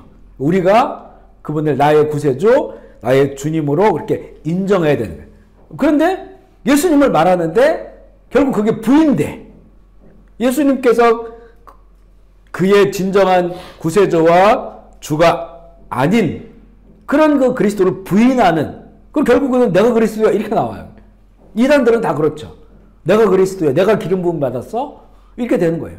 어떤 때는 교회도 보면 어떤 이 목회자의 권위가 너무 클 때는 꼭 그분이 기름 부음 받은 자처럼, 그 기름 부음 받음이 종으로서의 기름 부음이 아니고 그리스도처럼, 그래서 내 말만 들어야 되고, 대부분 이단은 이거 거의 불변하는 게 뭐냐면 우리 교회에 와야 된다는 거예요. 이단들은 우리 단체에 와야 된다, 우리 공동체에 속해져야 된다, 이분의 말씀을 들어야 된다. 거의 이단들이 그래요. 그런 흐름으로 가게 되면 되게 우리가 이렇게 이 경계에서 봐야 돼요. 경계에서. 뭐 예를 들어 우리에게 좀 프로그램이 있으니까 여기 들어와서 공부해보면 유익됩니다, 이 정도가 아니고 이건 꼭 해야 신앙생활 제대로 하고 구원의 길을 갑니다. 이렇게 되면 그건 이제는 우리가 경계해야 된단 말이에요. 그런 부분들. 하나님께서 신앙생활을 할 수 있도록 굉장히 다양한 것도 우리에게 주셨단 말이에요. 근데 꼭 이것만, 이 프로그램만, 이게 이 시대에 주신 마지막 하나님의 기회야 해가지고 이렇게 강조하는 데들은 대부분 이렇게 좀 이상해진 데들이 많아요. 많습니다. 그러니까 이거를 우리에게 주는 산 이겁니다. 그러니까 우리에게 와서 이걸 배우면 신앙생활이 유익합니다. 이 정도로 얘기한다면 그러면 이제 이게 좋을 수도 있는데, 근데 결국 그렇게 알고 들어갔더니 거기가 결국에는 어떤 하나를 계속해서 다른 걸 얘기한다. 이렇게 될 수도 있는 거거든요. 그래서 그런 부분에 대한 분별이 필요하다. 그래서 그 그리스도 대심, 구주, 주대심을 부인하는 자, 내지는 혼합된 것들, 적그리스도다. 요한 1서 1장 7절 읽어볼게요. 시작. 미혹하는 자가 세상에 많이 나왔나니 이는 예수 그리스도께서 하는 자라. 이런 자가 미혹하는 자요 적그리스도요. 자, 여기도 그렇죠. 우리는 보면 예수 그리스도 부인하면 당연히 그건 미혹하는 자지 이렇게 생각하는데 굉장히 교묘해졌다고 얘기했잖아요. 굉장히 교묘해졌어요. 저 같은 경우는 저희가 이제 지성이 열리면서 어떤 성인이 되면서 대학을 들어가서 이제 고등학문을 배우면서 그때 예수님에 대해서 신학을 했을 때 배우잖아요. 근데 그때 이제 우리들에게 막 쏟아들은 게 뭐냐면 예수님은 해방자 예수 이렇게. 예수님께서 우리를 해방하신 것은 죄에서 해방하신 거예요. 근데 그 해방은 어떤 의미가 있냐면 압제에서 해방. 우리를 압제하는 그런 제도, 독재 정권 이런 것들에 대해서 해방시켰다는. 그러니까 되게 교묘해요 그게. 그러니까 우리는 그걸 위해 싸워야 된다. 민족들을 위해 싸워야 된다. 해방을 위해 싸워야 된다. 그러니까 내 타겟을 기득권자층 내지는 뭐 독재 정권 여기에 타겟을 놓고 계속 투쟁을 하고 싸우는 거예요. 이거를 이제는 진정한 정의로 받아들인 거죠. 그런데 성경의 복음은 그게 아니었었어요. 그게 아니었었어요. 성경의 복음은 우리를 죄에서 해방하는 거예요. 이 돈 많은 사람은 똑같아요. 부자도 기득권자도 그들이 죄에서 해방한 거예요. 가난한 자들 죄에서 해방한 거예요. 가난한 자들이 그 기득권자를 무너뜨리고 압제에서 벗어나서 평등한 세상 되는 거 그게 구원이 아니에요. 그죠? 근데 한참 동안 그런 그 자유주의적인 그런 신학 사상에 빠져서 살았다는 거죠. 아, 교묘해요. 거기에 저는 당시에는 생명을 던졌단 말이에요. 그러니까 그래도 뭔가 순수하게 뭘 하면 되게 순수하게 하려고 하거든요. 그리고 그것을 믿고 그 순수한 젊음을 그렇게 이제 했다는 거죠. 그러니까 근데 그거는요 투쟁하는 삶이에요. 투쟁하는 삶. 남에게 돌을 던져야 돼요. 끊임없이. 그래서 그 남이 있어야 돼. 돌을 맞아야 되는 사람이 있어야 돼. 그게 없으면 그 삶은 별로 가치가 없어요. 계속해서 대적을 만들어내. 대적을 만들어요. 그런 투쟁의 삶이 지속되는 거예요. 우리가 싸움은 혈과 육 싸움이 아닌데, 그죠? 완전 정말 다른 영들에 사로잡혔던 그런 시간으로 볼 수가 있죠. 두 번째 볼게요. 복음을 교묘하게 부인한다. 그러니까 그들이 그리스도의 사도, 광명의 천사, 의의 일꾼 이렇게 표현돼요. 고린도서 11장 13절로 15절 읽어볼게요. 시작. 그런 사람들은 거짓 사도여 속이는 일꾼이니 자기를 그리스도의 사도로 가장하는 자들이. 이것들은 이상한 일이 아니니라 사탄도 자기를 광명의 천사로 일꾼들도 자기를 일꾼으로 가장하는 것이 또한 대단한 일이 아니니라. 그들의 마지막은 그 행위대로 되리라. 이게 이상한 일 아니라는 거예요. 그리스도의 사도는 딱 정해져 있어요. 그 12명 가룟 유다 빠지고 마띠아가 들어가죠. 그리고 이제는 바울은 이방의 사도를 부르셨어요. 그들만이 사도예요. 근데 자신들을 그리스도 사도로 가장해. 사도권이라는 게 엄청나요. 그러니까 우리가 성경이 이렇게 캐논, 정경화되는 과정에서 가장 중요한 게 뭐냐면 이게 사도들이 전한 복음이냐 이걸 했었어요. 사도들이 전한 복음이 이걸 정경으로 인정하는 전혀 지장이 없어요. 사도들이 전한 복음. 그런데 자기들을 그렇게 사도로 가장을 하는 자들. 그리고 근데 이런 것도 이상한 일 아니야. 왜냐하면 사탄도 자기를 광명의 천사로 가장한다. 광명 빛을 비추잖아요. 빛의 천사로 나타나는 거죠. 우리 그 캐톨릭 안에서 보면 그런 게 있어요. 마리아가 나타나가지고 아이들에게 그 영적으로 임해서 아이들이 이렇게 막 거꾸로 달려가면서 예언하고 이런 것들이 나오거든요. 그리고 마리아상에서 눈에 피가 흘러 내리게 하고 이런 일들이 되게 많아요. 왜냐 아까도 얘기한 것처럼 뭐 캐톨릭이 다 뭔가 다 다른 이런 얘기를 하는 게 아니에요, 그죠? 좀 더 그건 다른 이야기고 우리가 그 나타난 현상을 보는 거예요. 어떤 성모 마리아상 이렇게 되면 사람들이 거기를 집착하지. 거기를 찾고 그걸 만지고 거기를 집착해요. 예수의 이름 필요 없어요. 거기를 가서 하는 거예요. 그리고 거기 신비한 일이네? 라고 하면서 거기 한 예언들을 이렇게 듣고 되게 거기 빠져요, 거기에. 그리고 나중에는 그런 사람이 죽으면 추앙해. 세인트, 성인으로 만들어서 추앙한단 말이에요. 그러니까 이런 걸 잘 봐야 돼요, 그죠? 그러니까 이런 것들이 캐톨릭 교인들에게 마리아가 나타났다? 광명의 천사죠. 전혀 의심을 안 하죠, 그죠? 그러니까 이런 게 중요해요. 왜 언약궤가 발견되지 않느냐? 왜 이 기독교는 십자가 이외에는 다른 상징들을 붙여놓지 않느냐? 만약 저희가 예를 들어서 뭐 예배를 드리고 있는데 우리 뭐 십자가에서 막 빛이 나왔다고 생각해 보세요. 우리 교회 예배 드리는데 그런데 사람이 치유가 일어났다. 그 다음 날부터 그거 만지려고 엄청나게 사람 그래서 이 구약에도 보면 이렇게 예복 같은 거 만들어 놓는데 그게 나중에 우상숭배가 돼버려요. 그래가지고 형상을 만들지 말라는 거예요. 우리도 십자가를 이렇게 바라보기도 하고 또 그 이렇게 목걸이도 하는데 우리는 그거는 그 십자가에 달리신 예수님을 생각하는 거지. 예수님께서도 구약시대에 보면 너희 옷에 술을 달고 다니라겠죠. 옷을 이렇게 그때 통짜 옷인데 앞 두 개, 뒤에 두 개 해가지고 파란색 이런 걸로 그 이제 하나님을 상징하고 한 걸 이렇게 느리고 다리라는 거예요. 그러면 사람이 이렇게 막 경망되게 움직이질 않아요. 여기 술이 있으니까. 그리고 그것을 딱 봤을 때 내가 하나님의 자녀구나. 하니까 자기를 자극을 주는 거예요. 세상 속에 살면서. 그런 의미로 거룩한 백성이니까 다른 사람들은 그렇게 안 하는데 그런 의미로 그걸 달고 다니라 했단 말이에요. 근데 결국 이것도 예수님 시대에는 술을 막 늘려가지고 질질 끌고 다니고 길게 늘려가지고 그러면 저 사람 더 경건하다 이렇게 보여지려고 그 성전 앞에서 평소에 기도 안 타가 사람들 막 몰려오면 거기서 막 기도하면서 무릎 꿇고 난리치고 그러니까 이렇게 돼버린 거죠. 이렇게 돼버려요. 그러니까 되게 좋은 것들인데 다 왜곡돼 버려요. 그러니까 우리 이제 개신교회는 요 십자가밖에 없어요, 그죠? 다른 것들을 해놓지 않는 거죠. 그런 것들을 이제 그러니까 캐톨릭이나 보면 그런 상징들을 자꾸 만들어 놓은 데들은 그거에 집착을 해요. 저 필리핀도 캐톨릭 국가잖아요. 가보면 그 막 마리아상 만져가지고 거기서 무릎 꿇고 하고 예수 이름으로만 구원받아요. 금과 은은 나 없어도 내게 있는 거 너에게 주노니 곧 나사렛 예수 이름으로 일어나 걸어라. 예수 이름으로만 되는데 마리아를 집착하는 거예요. 그죠? 이게 다 보면 이제 광명의 천사죠.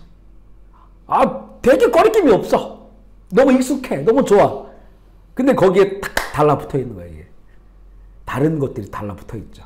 마음을 빼앗겨버려요. 나중에 그래 법궤도 다 우상처럼 돼버리고 전쟁 나갈 때 자꾸 지니까 법궤 들고 나갔다가 지면서 그거 뺏겨버렸잖아요. 블레셋에 뺏겼다가 나중에 이제 돌아오게 되잖아요. 그렇게 된다는 거예요. 우리는 이런 것들을 잘 분별하고 의의 일꾼으로 그들이 속이는 이거 대단한 일이 아니다. 그때부터 그랬다는 거예요. 그럼 분별해야 된다. 그리고 골로새서 2장 4절 시작. 내가 이것을 말하면 아무도 교묘한 말로 그래서 하나님의 이 말씀의 교훈을 잘 배우라는 거예요. 그 내용이에요. 그래서 탁월하신 골로새서는 탁월한 예수 그리스도 뭐 어떤 거 비교할 수 없는 그런 탁월하심을 말씀하거든요. 그러니까 그렇게 그 예수님을 내가 그렇게 인정하고 받아들이고 그렇게 그 교훈을 우리가 내면화 시킬 때 이런 교묘한 것들에 속지 않는다. 이런 내용이고요. 베드로후서 1장 16절 시작. 우리 주 예수 그리스도의 능력과 강력한 말씀을 너에게 알게 한 것이 교모히 만든 이야기를 따른 것이 아니요 우리는 그의 크신 위엄을 친히 본 자. 우리 이제 주님 오실 때가 되면 이제는 주님 다시 오실 거야 라고 우리가 믿고 소망하잖아요. 이렇게 말하는 것에 대해서 교회 다니는 사람도 굉장히 부정하거나 아니면 그렇게 말하는 사람 이상하게 보거나 아니면 그걸 황당한 그런 교리로 그렇게 인정하는 게, 물론 안 믿는 사람은 말할 것도 없고 교회 다니는 사람들마저도 그런 얘기하면 이렇게 무서운 얘기 하냐고 그러고 실제 그래요. 목사들도 마찬가지예요. 야, 이제는 정말 세상에 일어나는 일 보니까 주님 오실 때 가까이 왔다. 정신을 차리고 우리도 살아야지. 그러면 이상해졌다고 그래요. 이상해졌다고 그래요. 아이고 뭐 100년 전에도 뭐 1차 세계대전 일어났을 때 그때도 뭐 주님 오신다고 했지 않냐. 5, 600년 전에 그 유럽에 흑사병 돌고 수천만 명이 죽었을 때도 주님 오신다고 했지 않냐. 안 오셨지 않냐. 왜 그런 걸 두려움을 주느냐. 이단들이 하는 거예요. 뭐 이렇게 얘기해요. 그죠? 근데 그때나 지금 마찬가지로 주의 오심을 기다리는 거는 주님께서 그렇게 하라고 하셨어요. 2000년 전이나 1000년 전이나 그 특별히 이런 재앙이 오고 이랬을 때 더욱더 주님의 오심을 기다리라고 하는 거예요. 다시 오심을. 왜냐하면 십자가에 죽은 예수님 믿죠? 부활하신 예수님 믿죠? 다시 오실 주님 믿는 거 당연하죠.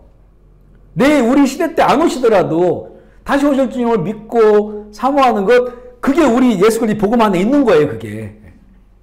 근데 이제는 정말 예수님께서 말씀해 징조가 이제는, 그리고 중요한 게 뭡니까? 이런 징조가 일어나고 있다고 하는 거 우리가 소문을 듣고 있잖아요, 소문을. 500년 전에 그 흑사병 돌 때는 그때 우리 고려 시대였나, 그거 알았을까요? 언제 알았을까요, 그거를? 소문을 들을 수가 없잖아요.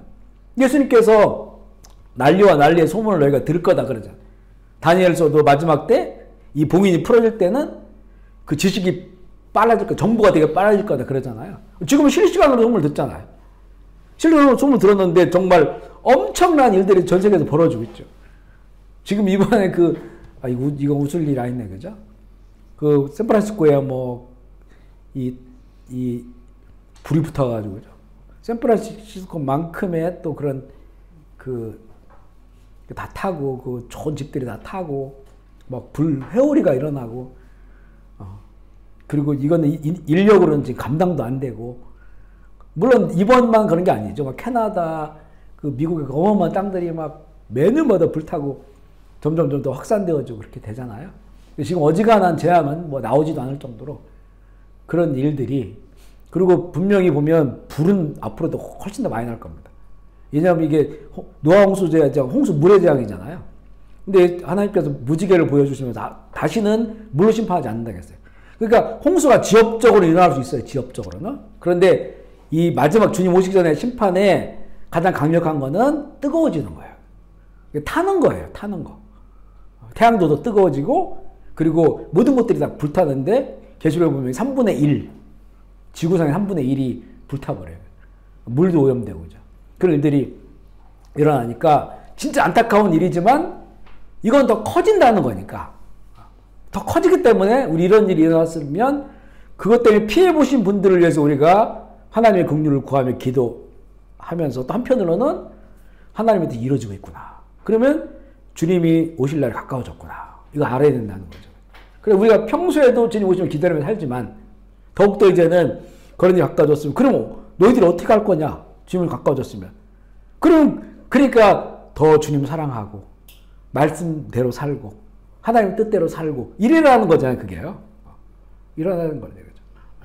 그러니까 우리가 그런 것들을 우리가 알아야 되는데, 그런데 이제는 말세가 되면 이 교묘한 말들로 그러니까 여기서 사도들이 전하는 거는, 이거는 진짜 진리를 전하고 있는데, 그들이 만든 교묘한 그런 신화나 이런 것들로 그들이 생각하고 있다는 거예요. 우습게 여긴다는 거예요. 주님 오신다는 말들을 마지막, 지금 이제 그런 시대가 됐고, 그래도 이게 다른 영 분별하기가, 첫 번째는 이렇게 예수님의 그리스도 구세를 부인하고, 두 번째는 이 세대를 분별하는 거죠. 세대 분별은 세대 가치관, 문화, 로마서 12장 2절입니다. 시작. 너희는 이 세대를 본받지 말고 오직 마음을 새롭게 함으로 하나님의 선하시고 기뻐하시고 온전한 뜻이 무엇인지를 따라해볼까요? 선하시고 기뻐하시고 온전하신 뜻. 우리 기도할 때 이거를 넣어가지고 기도하시면 좋아요. 하나님, 제가 우리 자녀들이 이 세대에 하나님의 선하시고 기뻐하시고 온전한 뜻이 무엇인지를 분별하게 하옵소서. 아멘이시죠? 근데 그 앞에 보면 이 세대를 본받지 마는 게 우선이죠. 그죠? 세대를 본받으면 그 세대의 뜻을 따라가지 하나님의 뜻에 대한 갈망이 없어요. 일단 우리 마음으로는 결심하고 결단하고 이 세대를 따라가지 않겠다. 그리고 세대를 다른 시각으로 보아야 돼요. 아까 말한 것처럼 이거는 그냥 이 세상에 일어나는 보편적인 일이야. 일어날 수 있는 일이야. 이렇게 봐서는 안 돼요.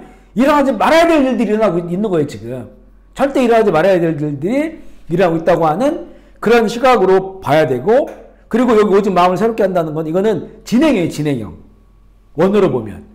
한 번 새롭게 하는 게 아니라 계속해서 무엇이 우리를 새롭게 할까요? 말씀이 우리를 새롭게 하고 성령이 우리를 새롭게 하고 성령이 우리를 새롭게 한다. 그래서 계속 저렇게 돼서 우리는 변화되어야 된다. 앞서 우리가 얘기했잖아요. 우리 신앙생활이 끝도 없는 도전이라고 했잖아요. 하나님을 알아가는 것이. 이게 왜 도전이냐면 그를 하나님을 알면 알수록 내가 변화되는 거예요. 그러니까 하나님의 그 빛이 나에게 투영되니까 내가 그것을 그 빛 가운데 살아가게 된단 말이죠. 그러니까 단지 우리가 하나님을 지식으로 알아가는 게 아니고 하나님을 알면 그에 대한 믿음이 생겨요. 전에까지는 우리가 거꾸로 이걸 돌이켜보면 홍해바다 갈라졌고 요단강이 멈춰섰잖아요. 근데 이제 만약에 거꾸로 넘어가 보면 요단강이 멈춰 섰어요. 그리고 하나님은 요단강을 멈추게 하신 분이나 여기까지는 알아요, 하나님을. 그러면 내 삶에 있어서 요단강 같은 것을 멈추게 해달라고 기도한단 말이에요. 근데 나중에 홍해바다 갈라져 버렸어요. 이건 강이 아니고 바다 갈라졌어요. 그리고 그게 수심이 100m야. 제일 낮은 데가. 깊은 데는 1000m야. 1000m는 갈라져도 못 내려가, 거기까지. 그 양들 데리고 어떻게 내려가. 근데 가장 낮은 곳이 갈라졌어요. 그죠? 그 홍해바다 지나간 데가 100m. 마른 땅이 되어버렸죠. 양쪽에 물기둥이 서 있어요, 100m가. 상상을 해보세요. 그걸 봤어요. 그러니까 하나님이, 야, 하나님 이런 분이구나. 전에는 코끼리 꼬리만 만지고 있었는데, 코끼리가 막 이 얼굴을 만졌어요. 그죠? 이런 분이구나, 하나님을. 그러면 내가 믿음이 커지잖아요. 그럼 내 인생 가운데 홍해바다 같은 것도 하나님께 구하는 거죠. 내 인생 홍해바다 갈라지게 해달라고. 전에는 요단강에 있었거든요. 홍해바다 갈라달라고. 그러니까 이게 하나님 우리 아는 거예요.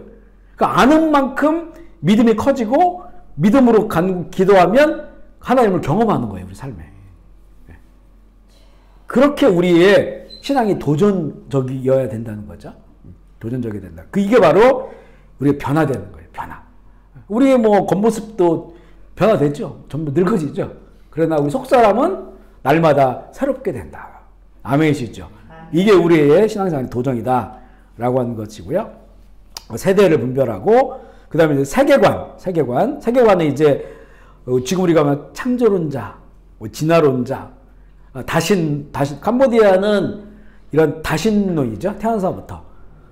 힌두 영향도 있고, 불교 영향도 있고 해서 많은 신들이 있는 곳. 그래서 캄보디아가 성격이 어려워요. 태어나면서부터 신은 여러 신이야라고 의식하고 살아가니까, 그러니까 예수님 다 믿어. 여러 중에 하나로. 이렇게 생각하니까, 그렇게 되면 구원 못 받잖아요. 오직 예수 그리스도만이 참 하나님께로 가는 유일한 길이라고 하는 것을 그걸 받아들여야 구원받잖아요. 여러 신 중 하나 이게 안 바뀌는 거예요. 그래서 어른들을 거듭난 신앙으로 가기 정말 어려워요.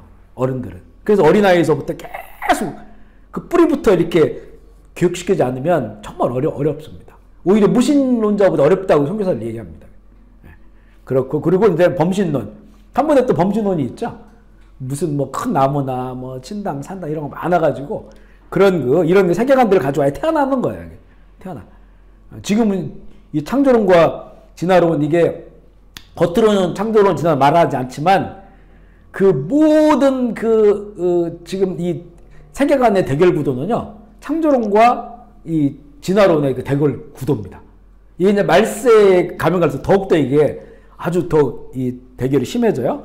베드로서 3장 3절 4절 읽어볼게요. 시작.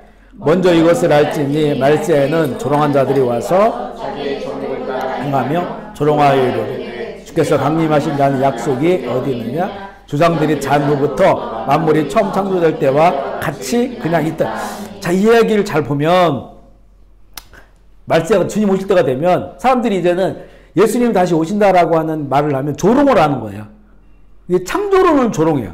왜냐하면 창조가 있으면 성경은 끝이 있단 말이에요. 알파 오메가가 있어요. 그 분명히 끝을 향해 가고 있거든요. 예수님 오신다고 하는 거는 끝을 말하는 거예요. 이 어마어마한 이 살아있는 모든 것들이 다 끝나버리는 거예요. 그리고 새롭게 되는 거거든요. 그런데 이제는 진화론자들은 보면 조상들의 잔으로부터 만물이 처음 창조될 때까지 그냥 있다. 이 그냥 있다라고 하는 거는 이 진화론 자체가 지금 수백만 년의 역사잖아요. 우주가 몇 번 우연히 폭발해가지고 지구에 이렇게 처음에 이제 뭐 물이 좀 생겨서 수분이 생겨서 무기질이 이거만 수백만 년 늘려놨어요.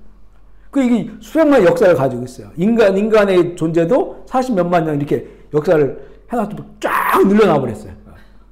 그러니까 이렇게 수많은 역사들이 우연으로 해가지고 이렇게 그리고 거기에 어떤 그 진화의 과정들을 통해서 왔는데 앞으로 그럼 이건 인류는 더 진화하지. 기술도 진화하고 과학도 진화하고 그런데 너희들 말하는 거는 주님 오시면 이 모든 게 다 한순간에 다 끝나버린다고 말하지 않느냐. 이것을 조롱하는 거예요. 세상은 그렇게 되지 않는다. 라고 이야기를 하는 거죠. 그러니까 이런 그 마지막 세대의 조롱. 결국은 세계관의 싸움이거든요. 창조로는 알파 오메가가 있어요. 끝이 있어요. 진화로는 끊임없이 발전해요. 문명의 위기가 와도 사람들은 그 문명 극복할 것이다. 라고 하는 거예요. 뭐 석유가 부족해서 종말될 거다라고 했는데 가스가 나오고 또 저기 세일가스라고 해가지고 저 모래 안에서도 그걸 추출해내고 하는 게 생기면서 뭐 풍족해진 거예요. 우리는 이렇게 할 수 있다는 거예요. 암 때문에 죽어가는데 암 극복할 수 있다. 그러니까 우리가 기후만 잘 보호하고 또 이렇게 탄소 보호하고 그런 거 잘하면 이거는 예전이나 지금 변함이 없다. 이렇게 주장하는 거죠. 여기에서 파생되어지는 수많은 그 문화 내지는 그 학문과 지식들이 있어요. 여기서 파생되어지는. 이 대결이라는 거죠. 그걸 우리를 조롱한다. 세 번째 분별할 것은 반성경적인 것을 분별해라. 그러면 성경적인 게 뭐냐를 알아야 되는 거예요. 지금은 신본주의, 인본, 성경은 철저히 신본주의입니다. 그 세상은 지금 앞서 얘기한 이런 그 진화론적 관점 속에서 인본주의. 이걸 할 수 있는 게 누구냐? 인간. 인간이 할 수 있다. 암도 퇴치할 수 있고 또 위기도 극복할 수 있고 인본주의죠. 로마서 인간에게 포커스가 맞춰져 있어요. 1장 19절 20절 읽어볼게요. 시작. 하나님을 알만한 것이 그들 속에 보임이라 그들에게 보이셨느니라. 창세로부터 그의 보이지 아니하는 것들 곧 그의 영원한 능력과 신성이 그가 만드신 만물에 분명히 보여 알려졌나니 그러므로 그들이 핑계하지 못할지니라. 이 모든 우주 만물에 하나님이 만드셨으니까 하나님이 깃들여져 있어요. 인간이 기술이 발달하고 과학이 발달하고 그 원료는 무엇입니까? 우리가 먹는 약의 원료는 무엇입니까? 자, 바닷속에 있는 해초, 또 어떤 풀들 이런 거 아니겠어요? 거기 다 하나님의 것이 깃들여져 있고 하나님이 만드신 거거든요. 그런데 그것을 가지고 인간이 인본주의죠. 사람이 우리가 그것을 자연을 가지고 만들고 개발하고 발전시켜서 우리 그 영원한 그런 인류를 만들어낼 수 있다라고 하는 그 하나님의 신성을 일부러 잊는다는 거예요. 세상을 우주 만물이나 아니면 그 어떤 세상의 이런 그 원리라든가 또 인간 내부를 착 들여다보면 하나님을 인정 안 할 수가 없어요. 근데 일부러 그들이 그러니까 인본주의에 빠지면 이즘에 빠지면 일부러 그것을 이렇게 부정해요. 사회주의, 공산주의 이런 거에 빠지면 하나님 부정하죠. 거기는 물질 세계를 중요시 여기니까 그렇다는 거예요. 그죠? 우리 이게 이런 게 신기하게 얼마나 많습니까? 그죠? 신기하게 너무 많아요. 말을 알 수 없는 게 너무 많습니다. 그죠? 우리가 지금 살아있다고 하는 것, 이렇게 우리가 살아가고 있는 메커니즘 같은 거, 이런 거. 그래서 이게 인간을 코스모스라고 하잖아요. 우주도 코스모스고 한 인간도 코스모스예요. 이 작동하고 움직이는 그 원리들이요. 말할 인조로는 이거를 어떻게 때울 수 없는 그런 것들이 참 대부분이 다 그렇죠. 인조로 이렇게 눈을 만들 수 있나요? 만든다 할지라도 완벽하지 않죠. 하나님 만드신 거 완벽하지 않은 거죠. 그러니까 하나님을 다 발견할 수 있는 것들이 있는데 일부러 그런 것들이 이제는 사람들이 알지 못한다라고 하는 것이고요. 그래서 이제 이 신본주의, 인본주의, 로마서 1장 28절 시작. 또한 그들이 마음에 하나님 두기를 싫어하며 하나님께서 그들을 상실한 마음대로 내버려서 합당하지 못한 일을 하게 하셨다. 자, 일정량 동안 그 마음이 하나님을 버린 자들 있잖아요. 이 신성을 부인하고 인정하지 않고, 그러니까 공산주의, 사회주의, 그 굉장히 지식인들이란 말이에요. 또 그들이 만들 세상들, 그걸 그냥 내버려 두신다는 거예요. 이걸 거룩한 유기라고 해요. 유기견할 때 거룩한 유기. 내버려 두신다는 거예요. 왜냐하면 그거는 그들의 마음이 하나님께서 사람들의 마음을 막 바꾸질 않잖아요. 강제로 바꾸면 인간에게 주신 가장 중요한 그 하나님의 형상, 그게 자유의지란 말이죠. 이것을 박탈하는 것이 되기 때문에 강제로 바꾸질 않아요. 그러니까 하나님을 알만한 것들은 그들의 삶에 이렇게 펼쳐주시지만 하늘의 해와 달과 별들, 오늘 새벽기도 가는데 오늘 달이 막 이만해가지고 너무 밝더라고요. 그죠? 그래서 우리 오늘 새벽 찬양에 참 아름다워라 그 찬송 불렀거든요. 거기 3절에 보면 부는 바람과 그 신의 물길 속에서 주의 음성 들리니 하나님의 큰 뜻을 내 알만하다 이렇게 나오거든요. 그리고 이게 진짜 하나님의 사람들이에요. 그러니까 모든 그 것들 속에서 하나님의 신성이 깃들여져 있음을 발견하는 거예요. 그죠? 그리고 바람이 부는 것도 그 물이 흘러가는 것들 속에서도 하나님의 뜻을 아는 거예요. 이것을 우리에게 주신 것. 우리에게 왜 이렇게 해와 달과 별들을 주셨을까? 그리고 우리의 삶에 주변에는 수많은 것들이 있잖아요. 이런 것들을 하나님께서 주신 것들을 통해서 그 뜻을 알아요. 우리가 이번에 성령의 말씀을 듣자라고 이렇게 말하잖아요. 왜 그걸 우리 구하고 있잖아요. 바로 그런 것들이에요. 성령의 음성이 내 안에서만, 지금은 우리가 훈련하기 위해서 내 안에서 생각과 마음들 얘기하지만 실제적으로는 하나님을 그냥 우리가 그분이 우리처럼 귀에 들리는 말씀이 아니더라도 그 녹아져 있는 하나님이 거기 계셔요.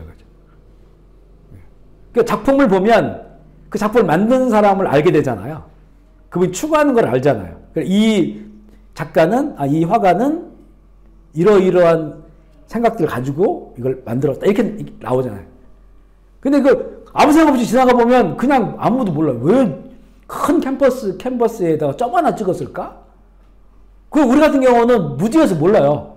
또 그걸 왜 찍었는지 탐구도 안 하려고 하고. 근데 그걸 탐구하는 사람들은 이 작가는 원래 이러이러한기 때문에 그분은 여벽을 중요시한다. 여벽을, 공간을 중요시해서 그 넓은 여벽이지만 점을 찍은 거는 점을 보게 하기 위한 것이 아니라 그 여벽을 보여주기 위한 거다. 이렇게 설명을 할 수 있단 말이에요. 그러면 그 작가가 추구하는 게 뭔지를 안단 말이에요. 똑같아요. 하나님 만든 게 있는데 우리 아무 생각 없이 그냥 지나다니면 몰라요, 거기. 하나님의 것을 탐구하고. 그러니까 난 오늘 볼 때 그 찬송을 지으신 분은 실제 자신의 삶 가운데서 하나님의 그 신성을 바람을 통해서 그 흐르는 물을 통해서 그가 하나님의 신성을 발견했구나. 이걸 딱 느껴지더라고요. 그렇지 않고 가짜로 이거를 만들어낼 수는 없어요. 시편은 가짜가 아니거든요.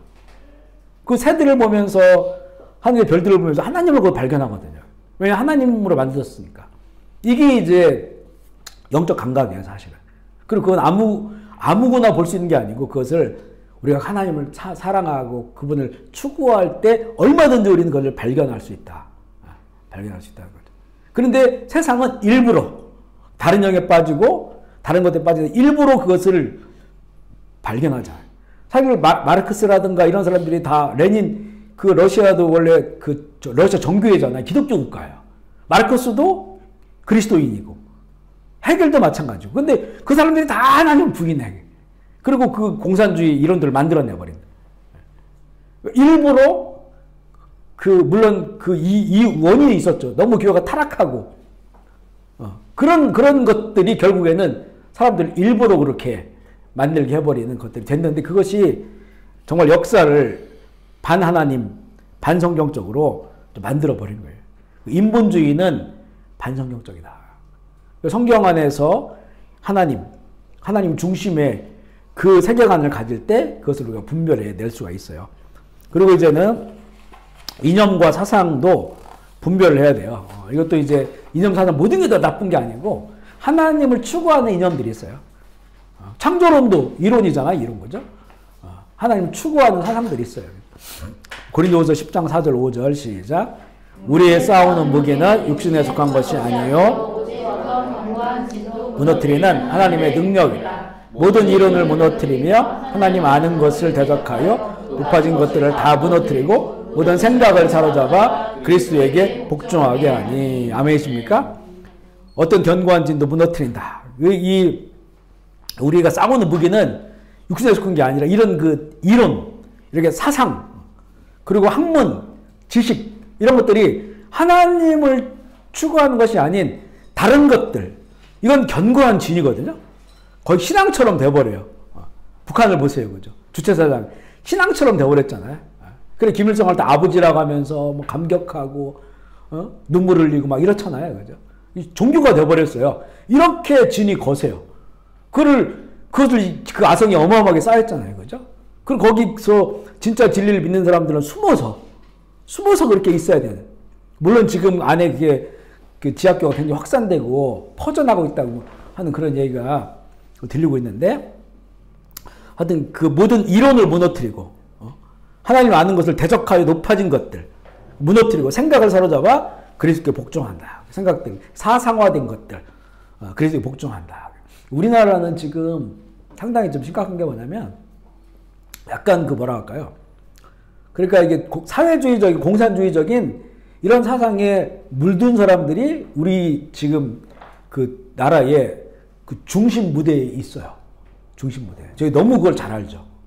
저희가 학생운동 할 때, 그때 이제 당시 민주화 운동 하면서 학생운동도 했거든요. 그러니까 학내 민주화. 그리고 이제 당시에 이제 5공화국 시대, 6공화국 시대, 이때 이제 정치 민주화도 외쳤는데, 우리가 그때 이런 프린트가 딱 돼가지고 우리에게 와요. 우리는 이제 한 지방대학이었지만 거기 핵심 멤버였단 말이죠. 그 대학을 학생운동을 움직이는 핵심 멤버였단 말이에요. 그러면 이렇게 타이핑 돼가지고 와요. 팜프렛이라고 하는데, 보면 북한의 그 단파 라디오로 그걸 들어가지고 타이핑한 거예요. 타이핑해가지고 거기 어떤 지령이라고 해야 되나? 정세 분석하고 어떻게 싸워야 되는지 이게 다 나오거든요. 우리 지방에 있는 그 전대협에 속한 우리들까지도 그걸 다 보고, 이거를 가지고 있으면 국가보안법으로 구속되기 때문에 다 보고 자기 걸 태우든지 아니면 넘겨주는 사람 보고 태우는 거 거의 외워야 돼요. 정세를 분석하고. 이게 계속 나왔어요, 이게. 저희가 있을 때. 이게 주체사상이거든요. 그래서 전대협이 주사파라 갔죠. 근데 이게 한번 이게 물들면 쉽질 않아요.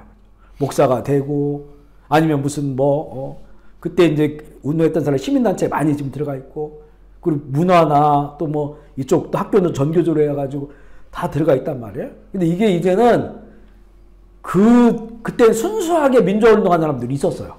그렇게 막 지하 서클에서 공부하지 않고, 이렇게 주체사상 공부하지 않고, 이런 사람도 있거든요. 그런데 그 안에서 했던 사람들은 대부분 다 그 서클에 있었고, 주체사상 공부했어요. 그러니까 주사파예요, 주사파. 그리고 이제 주사파 아닌 다른 운동단체가 있었는데, 이거는 이제는 노동해방. 이것도 이제 막시즘이에요. 근데 이랬던, 우리 그때 20대였으니까 세상을 우리가 어떻게 움직일 수가 없었죠. 근데 지금은 이 속에서 이제는 국회의원도 엄청나게 많고, 법조인도 있고, 경찰 공무원도 돼 있고, 또 목사도 있고, 각계각층에 이게 다 해서 큰 세력이 됐어요.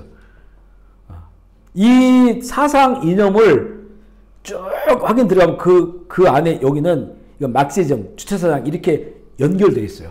이게 이제 네오막시즘으로 돼서 이제는 그것을 인권, 인본주의, 인권, 그 다음에 소수 성애자, 이렇게 쭉 이게 연결이 돼요, 이게. 보면. 그러니까 이게 굉장히 우리 대한민국을 기도할 때 이 부분에 대해서 기도를 많이 해야 됩니다. 기도를 많이 해야 됩니다. 이 어마어마한 지금 세력으로 돼 있거든요. 이 세력. 그리고 우리의 역사가 사실 우리 그 대한민국이 건국되는 거는 알다시피 그때 기독교인들이 2%밖에 안 됐는데 그 건국할 때는 50% 했었어요. 그 국회의원이나 그 안에 있을 때. 그걸 기도하면서 대한민국이 선포되고 시작됐잖아요. 근데 그런 거를 전혀 몰라요, 사람들이. 그리고 우리 헌법이 미국에 있는 그 성경적 헌법을 가지고 와서 그걸 가지고 헌법을 만들었고. 그 자유민주 체제를 세워서 정말 그 공산주의와 굉장히 싸워가지고 이걸 지켜냈던. 근데 이제는 그것이 이 인본주의 역사를 보면 독재고 사회로 부정선거고 장기집권이고 이래가지고 싸그리 다 그걸 잘 알지도 못하고 이 하나님께서 대한민국을 이 건국하게 하셨고 우리나라가 얼마나 500년 동안 뭐 고려시대 때 불교 국가였죠. 조선시대 때 중국 수도론 유교 조상신들 섬기는 이런 나라 했잖아요. 그리고 뭐 이 조선 말기가 막 굉장히 부패해가지고 굉장히 부패해서 돈을 받고 다 이거 직분을 팔고 이런 나라 했단 말이에요. 무속 신앙 엄청 많았고 그죠. 가는 데마다 미신들 이런 것들이 이제는 대한민국 건국과 함께 많이 사라져 버렸다고. 근데 이런 우리가 또 신앙이면서도 그런 역사들을 다 그냥 그 안에 있는 과오가 있어요, 과오. 결국에는 이 첫 그 정권도 기독교인이 많았지만 이분들이 권력을 갖고 이렇게 하다 보니까 타락해서 부정을 하고 이런 일이 있었단 말이에요. 그것도 당연히 인정돼야 되죠. 근데 그런 것들로 그 앞에 모든 것들이 다 지워져 버렸어요. 저는 개인적으로 제일 안타까운 것 같아요. 우리 이 대한민국 건국이 얼마나 하나님의 은혜로 시작됐는지 기도하고 시작됐고 그리고 우리가 그 순수한 그 건국의 그 신앙 이 신앙으로 돌아갔어야 되는데 그것 때문에 6.25를 우리가 지켜주셨고 가난했던 우리나라 이렇게 하나님께서 영광스러운 나라를 바꿔주셨는데 이거를 다 그냥 싸그리 무시해버리는 거죠. 그리고 투쟁 역사로만 우리나라를 기억나게 하는 동학 농민 전쟁부터 해서 그 다음에 이제 우리 독립운동 그리고 쭉 가서 4.15 4.19 학생들 그 시위했던 거 그 쭉 가면 또 이제 뭐 광주 그리고 더 가서 이제는 저희 시대 때 그 6월 항쟁 우리 역사가 이렇게만 지금 그것만 귀하게 지금 보고 있는 거예요. 우리 역사가 이렇게 늘 이렇게 적들과 싸우고 그것도 다 내부적인 거 이런 역사로만 평가하고 보려고 한다는 거죠. 이런 것들이 우리 기독교인들이 다시 바라봐야 되고 지금 제일 심각한 그런 우리 나라의 문제가 바로 이 붉은 용의 세력들. 이거는 하나님 반성경적이에요. 사상과 이론 반성경적이고 결국에 겉으로는 이렇게 좋은 말을 하지만 그 안에 들어가 보면 반성경적인 그런 내용들을 가지고 있습니다. 저희가 그 안에 있었기 때문에 물론 사람들이 나이가 먹고 하다 보면 많이 바뀌어요. 바뀌는데도 이 중심이 안 바뀌어요. 우리 친구들 만나보면 지금 저는 이제는 완전 왕따가 되어버리죠. 왕따. 변절자가 됐는데 그게 남아있다니까요. 통일에 대한 생각도 마찬가지고 평화에 대한 생각도 마찬가지고 성경적이질 않아요. 복음적이지 않습니다. 그런 것들에 대해서 우리가 많이 기도를 해야 돼요. 경계해야 되고 그렇습니다. 물론 우리들 안에 있는 앞서 얘기했지만 그런 부정한 것들 이런 것도 회개해야 되죠. 당연히 회개해야 되고 자 그리고 이제는 어떻게 분별하는 다른 영들 행위로 분별해라.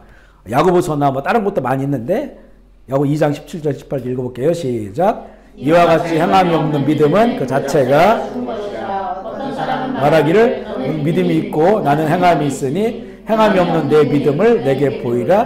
나는 행함으로 내 믿음을 내게 보이리라. 아멘이시죠? 그 행함을 보려면 이걸 좀 꾸준하게 봐야 돼요.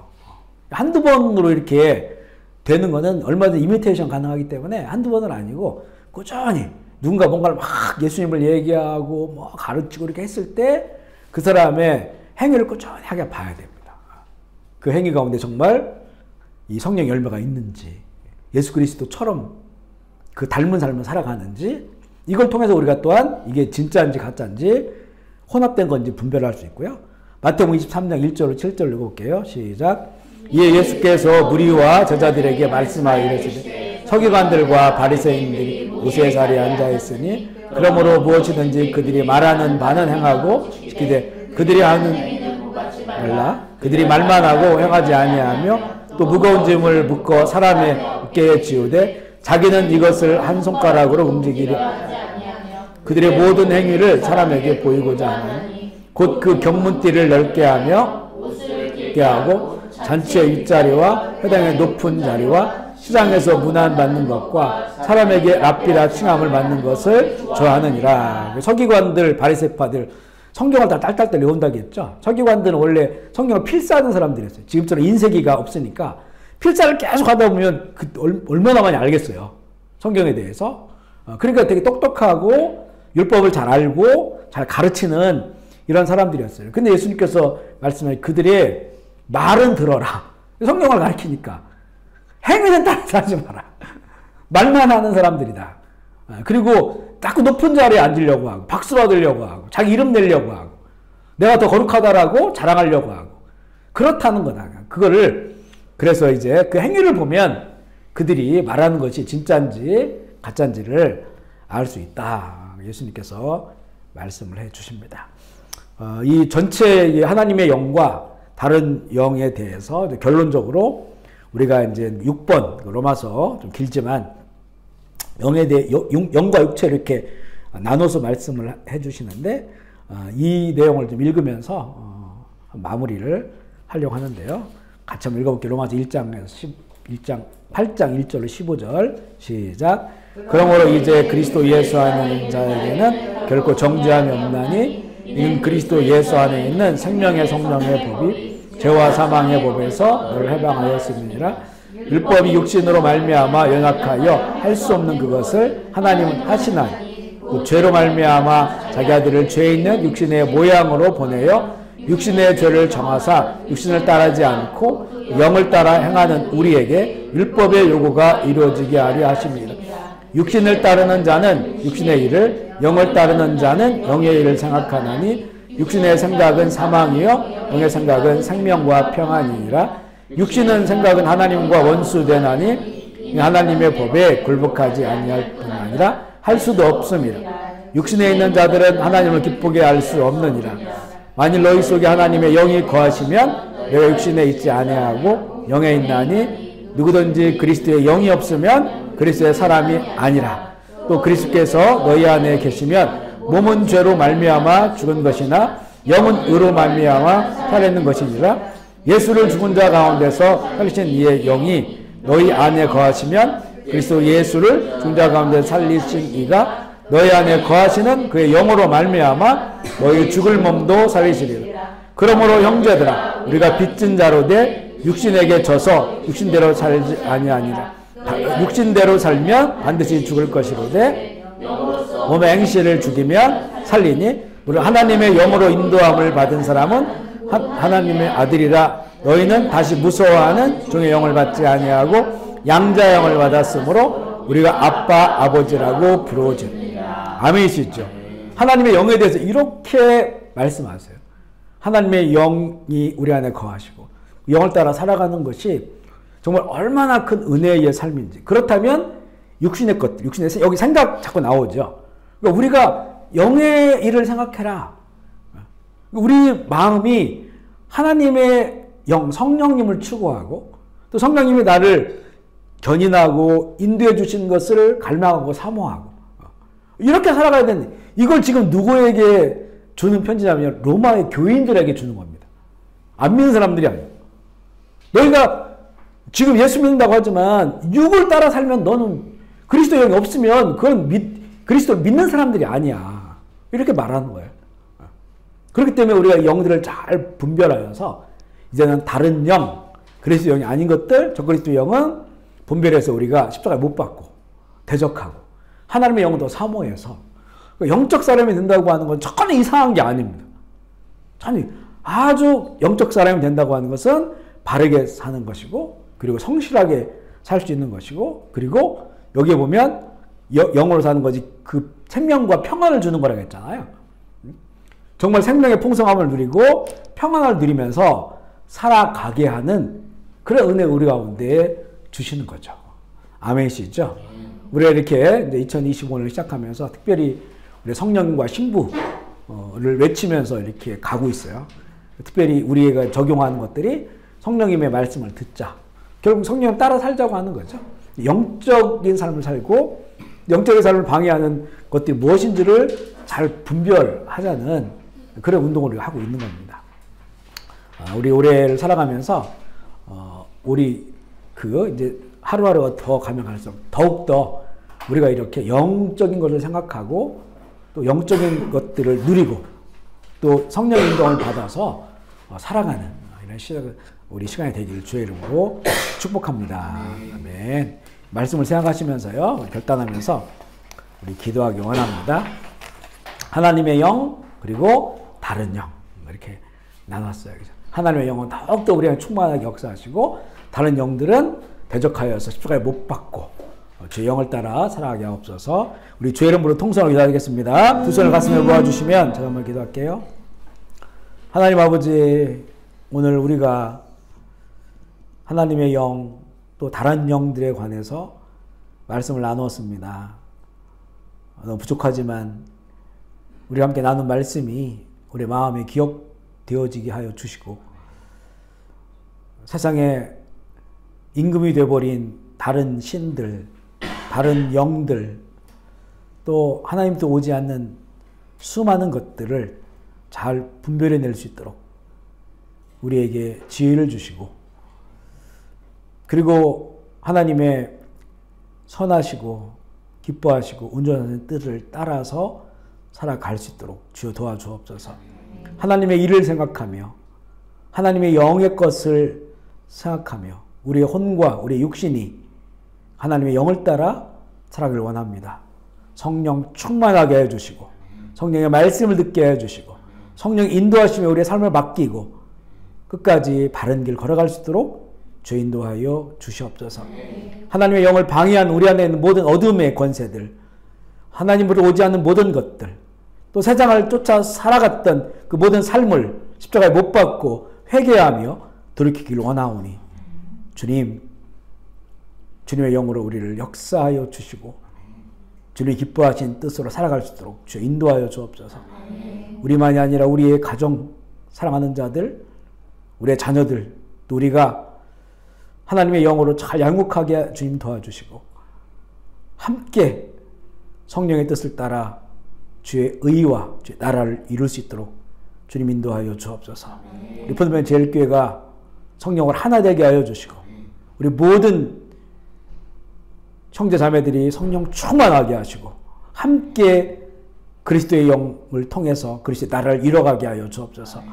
오늘도 귀한 처소 허락하시 감사합니다. 이 가운데 복을 주시고 주님, 주의 성령께서 이 모든 이 사업체의 과정들과 함께하여 주시고 또 지혜를 주시고 함께한 자들이 또 하나 되게 하여 주시고 행복한 직장 되게 하여 주시고 많은 성령의 열매 맺게 하여 주시옵소서. 감사하며 우리 구주 예수 그리스도의 이름으로 기도합니다.